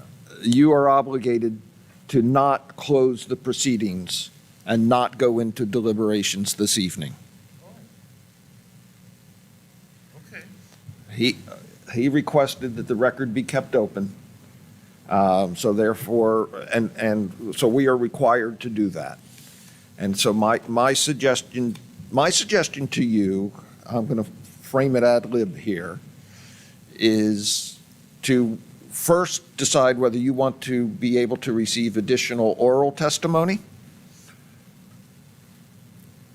And if so, then you continue the hearing till your January 3rd meeting. If not, if you want to just deal with written testimony, then close the hearing, but keep the record open. The applicant requested the opportunity to respond to whatever written testimony you received tonight, to keep the record open for anybody to submit testimony in the next 2 weeks, including the applicant, for there to be, and what option number 5 does is allow 7 days after that for anybody to rebut what might have come in during the first 2-week period, and then an additional 7 days for the applicant to reply to any rebuttal. Again, as Mr. Gren said, allowing the applicant the last word, with a final closure of the record on January 3rd. Also, if there is information that the council wants from staff, to specify that in your motion tonight. I mean, hearing Councilor Hook's unanswered questions, those should be incorporated into the motion if you want to hear particularly from department heads other than myself. So we should just go to option number 5 and end of story for tonight. Mr. Mayor, For tonight, yes. I'm ready to make a motion. Okay. I would like to move to continue the hearing until January 3rd, 2022. I move the city council continue the public hearing on the application of Gene Jones land use file number 11-07/19 until January 3rd, 2022, to allow staff the time to reach back out to the other governmental agencies with the current data of what has been approved for units, as well as the current number of units that are proposed in this conceptual plan, and ask them with that information if they have any comments to provide us. And then also, so that the applicant can submit a revised conceptual plan and also a summary, an applicant summary, which they have requested. Is, May I suggest that if you want a revised conceptual plan, that you provide in your motion some direction to the applicant as to what you would like to see revised? A revised conceptual plan based on what the applicant feels that they, A, want to do, and B, what they think the council and the community wants to see have happened based on the discussions and the things that they haven't quite yet seen because they have not seen all of the information as of yet.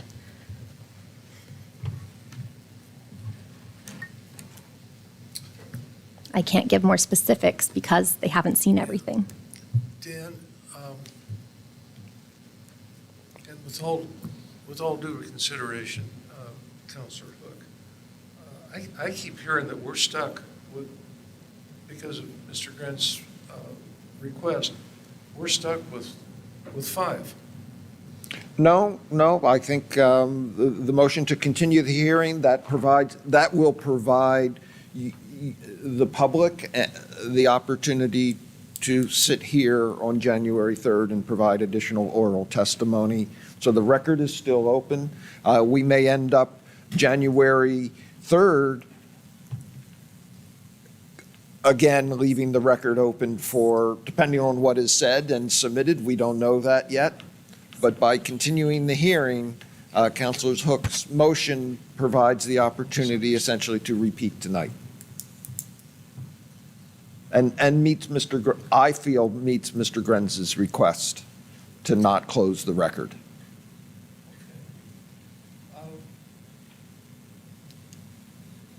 Alyssa, can you, Is there, there has to be a We second. need a second There has to be a still. second.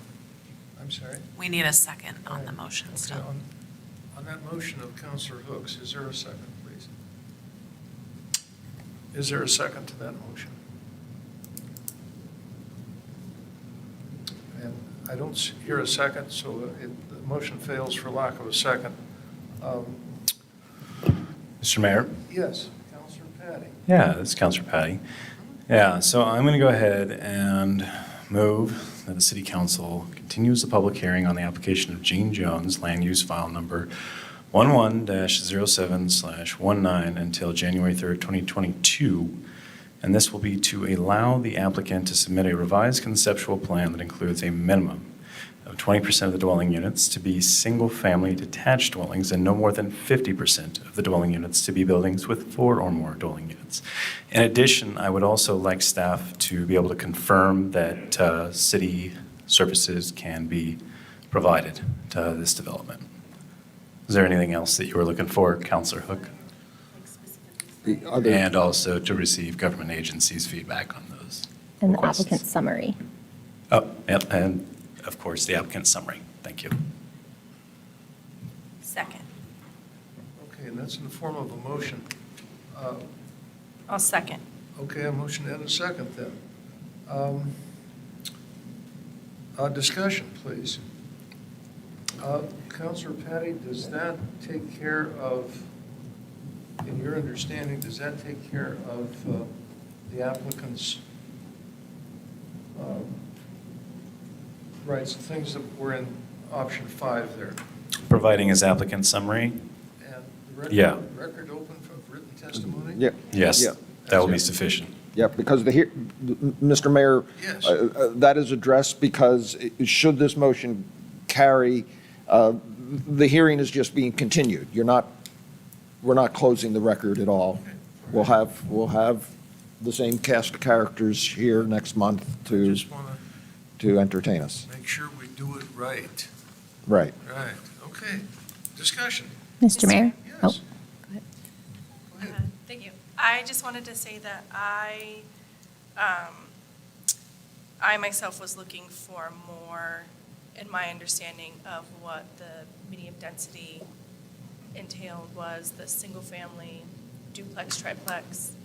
In my mind, as a real estate agent, even fourplexes are considered small residential, so that's what I was looking for, not necessarily apartment buildings, and that is what I feel like we heard from the community that they didn't want.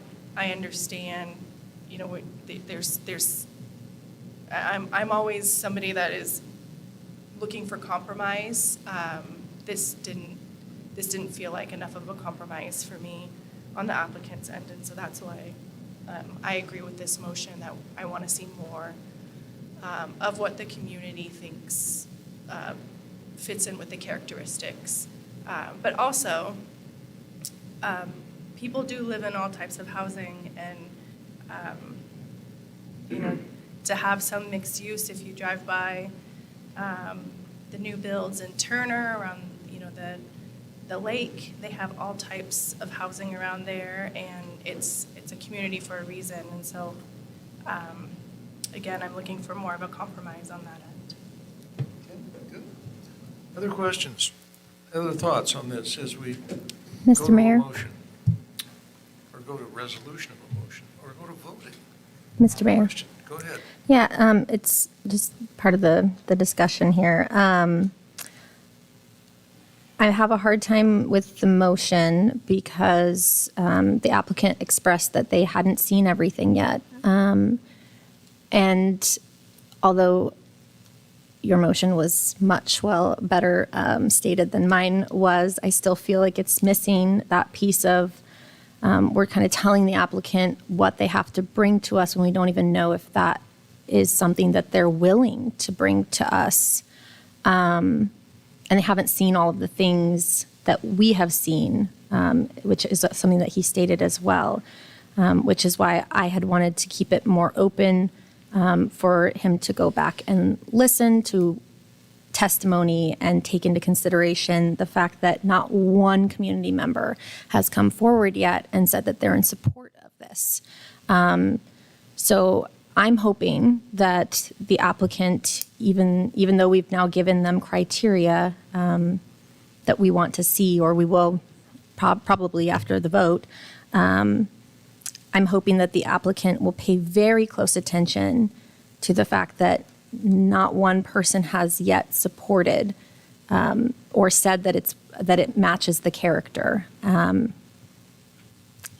it's concerning to me that the applicant has also stated that residential is residential.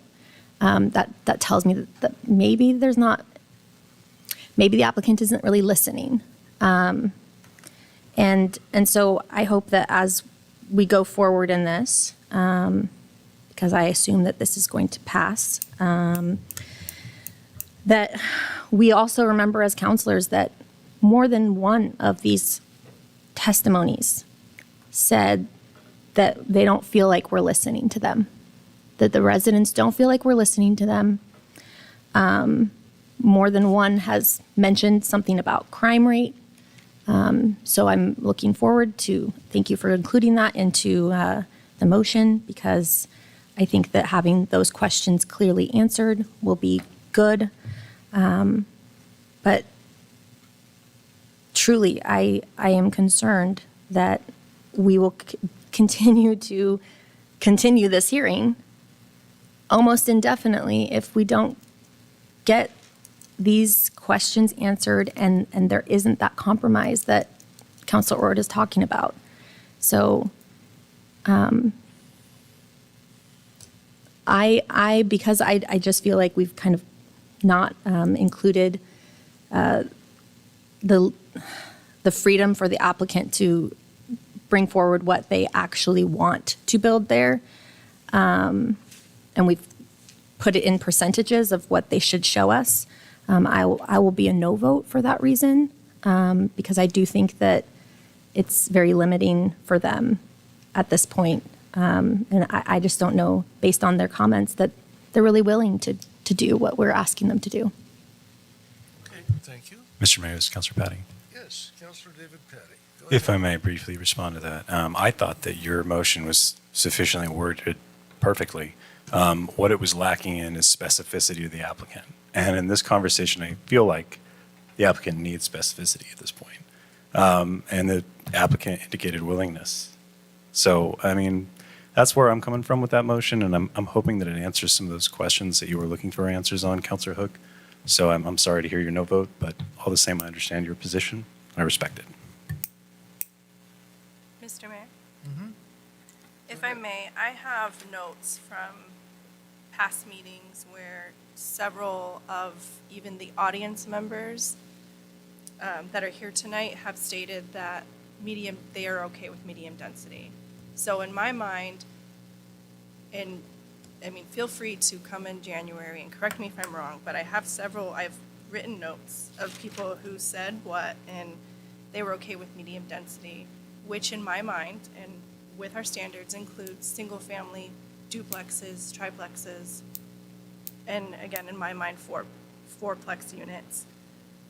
So where the rub is not having the specificity of saying to the applicant, this is what we want, right here. We want these things, and if the compromise is that you need to be able to put in a few larger units so that you can make your numbers work, then bring that to me specifically, is what I'm saying. But to not give, just to say, come back and show us what you got again. There's people in the audience that are not happy because, well, the applicant keeps changing his mind. Well, he's going to keep changing his mind because you're not telling him what you want. So telling him I'm going to be a yes vote because we need to tell you what we want. And yes. Okay, thank you. And also, I just want a clarification. I understand there's a lot of these questions that are coming up, and the applicant said it before, that we can't get to that process. We can't do any of those studies, stormwater, traffic, all those things. We can't do any of that until we get past this process. And when we get to that process, we can say no then. We can say, no, this isn't going to work, or they can say, no, this is going to work for us. Dan stated stormwater might be an issue. That will only happen once we get past that point. These are things that, yes, we want to take into consideration, but at this moment, we can't necessarily take that into consideration with the criteria that we have. There are concerns, which Councilor Hook raised, that we can take into consideration, and we should. And so I feel like Councilor Patty's motion addressed that. Counselor Ort, Yes. during the questions from the public, one of the questions was, why is the council not listening to us? That was literally one of the questions that was given. And hold on, please. I want to say something here because What would you like to say? I would like to say that you made a mention that you have notes of people saying they're fine with medium density. We have new testimony in front of us. And they're saying that what is in front of us tonight, they're not okay with. And in the testimony, With new things. right, but what I'm saying is, are you really considering what they're saying? Are you listening when I have it highlighted here that in the testimony it says you are not considering the voices of people who moved here to get away from cities like Salem. Council has failed to understand, and this is not represent current citizens. These are new testimony that were just submitted tonight with what we're considering in front of us. So to say that you have notes on previous testimony that said they were okay with medium density, that doesn't mean that their minds haven't changed now, because that's what's in front of us. I hear that they're not okay with this.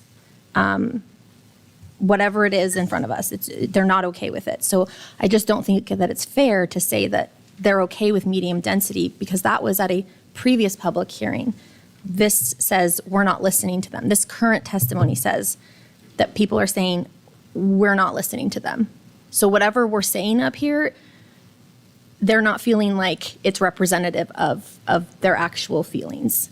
So all I want to say is that whatever you heard in the previous testimony, yeah, you can take it into consideration, but also that was before we had them coming up and telling us, you're not listening to us. Counselor Hook. This is a new public hearing, and we have been given new information. And based on the new information, we are hearing testimony that they don't like this conceptual plan. And that's why we're not voting on this tonight, and that's why we're bringing it forward. And this is why we're not closing the record, and we're giving the public the opportunity to come forward and give us more testimony. And that's why I want to keep the record open, because I do want to hear, once the applicant brings this forward with some criteria that gives him a better idea of what we're looking for, then you can come back and say, okay, what do you think of this? Yes, it's going to change based on what the public wants or doesn't want. But I firmly believe that housing is a good thing. And so I'm going to keep that door open. And I'm sorry if that makes you feel like I'm not listening to you, but I feel like providing public testimony for you to come back again is listening, and we're not voting on this tonight. So that's what I'm taking into consideration. And I am going to take into consideration things that people said in the past, and yes, people can change their mind. So I'm taking that all into consideration. So I don't feel like it's appropriate for you to say that I'm not. So thank you. All right. I'm just saying that I'm done. Mr. Mayor, this is Counselor Patty. I'm going to call for the question. All right, thank you. I have a motion and a second, and to continue the hearing until January 3rd, 2022. The motion is to move the city council to continue the public hearing on the application of Gene Jones, which is a land use file number 11-07/19, until January 3rd, 2022, to allow the applicant to submit a revised conceptual plan that includes a minimum of 20% of the dwelling units to be single-family detached dwellings and no more than 50% of the dwellings to be buildings with 4 or more dwellings, with an addition of the staff research. This is just a note I wrote, staff research on impact of city services. Did I get most of that? And other state agencies along with a applicant summary. Okay, I got most of it then. Okay. Let's go to, unless there's more discussion, let's go to a vote on that motion. Sure. Melissa, if you would, please. Sure. Counselor McDonald? No. Counselor Ort? Yes. Counselor Patty? Yes. Counselor Hook? no. Okay, we have a tie, Mayor. So you get to do the tie vote. I don't get to do some big drama thing. This is the second time I've had to vote. It is. second time in 14 years. Third time in 14. It gets bigger all the time. Yes, on the motion. Yes, okay, motion passes 3-2. Okay.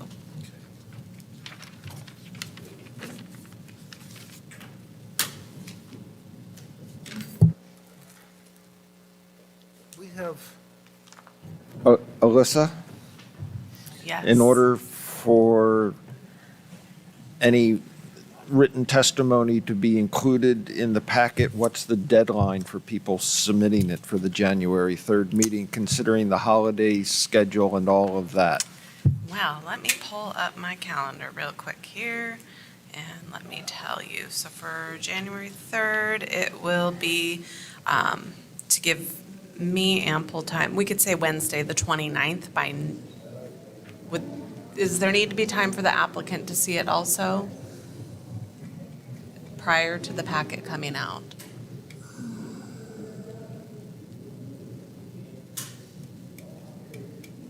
Yes, so well, that was Wednesday, the 29th? Well, that would be the day that the packet would go out by 5 o'clock that day. Oh. So that's no, not enough and time. we That's need why I time to put it clarified. together. Yeah, I would say the Friday before that, whatever that date is. that's actually, that's Christmas Eve. Oh, And, bother. I know, and it's, we could, Then Thursday.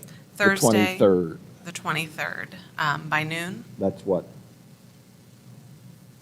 10 day, what Is that- today's the He's 6th? giving a thumbs 23 up. month, okay, thumbs up? Okay. Okay. So Thursday, December 23rd by 12 PM will be the deadline for written testimony to come in. Okay. That it, Dan? Okay. Okay, we don't have any other business, no general business. Communications from staff. I don't have anything further. Everybody have a happy holiday. Our next meeting on December 20th is canceled, so I hope that everybody has a great, Christmas and New Year's.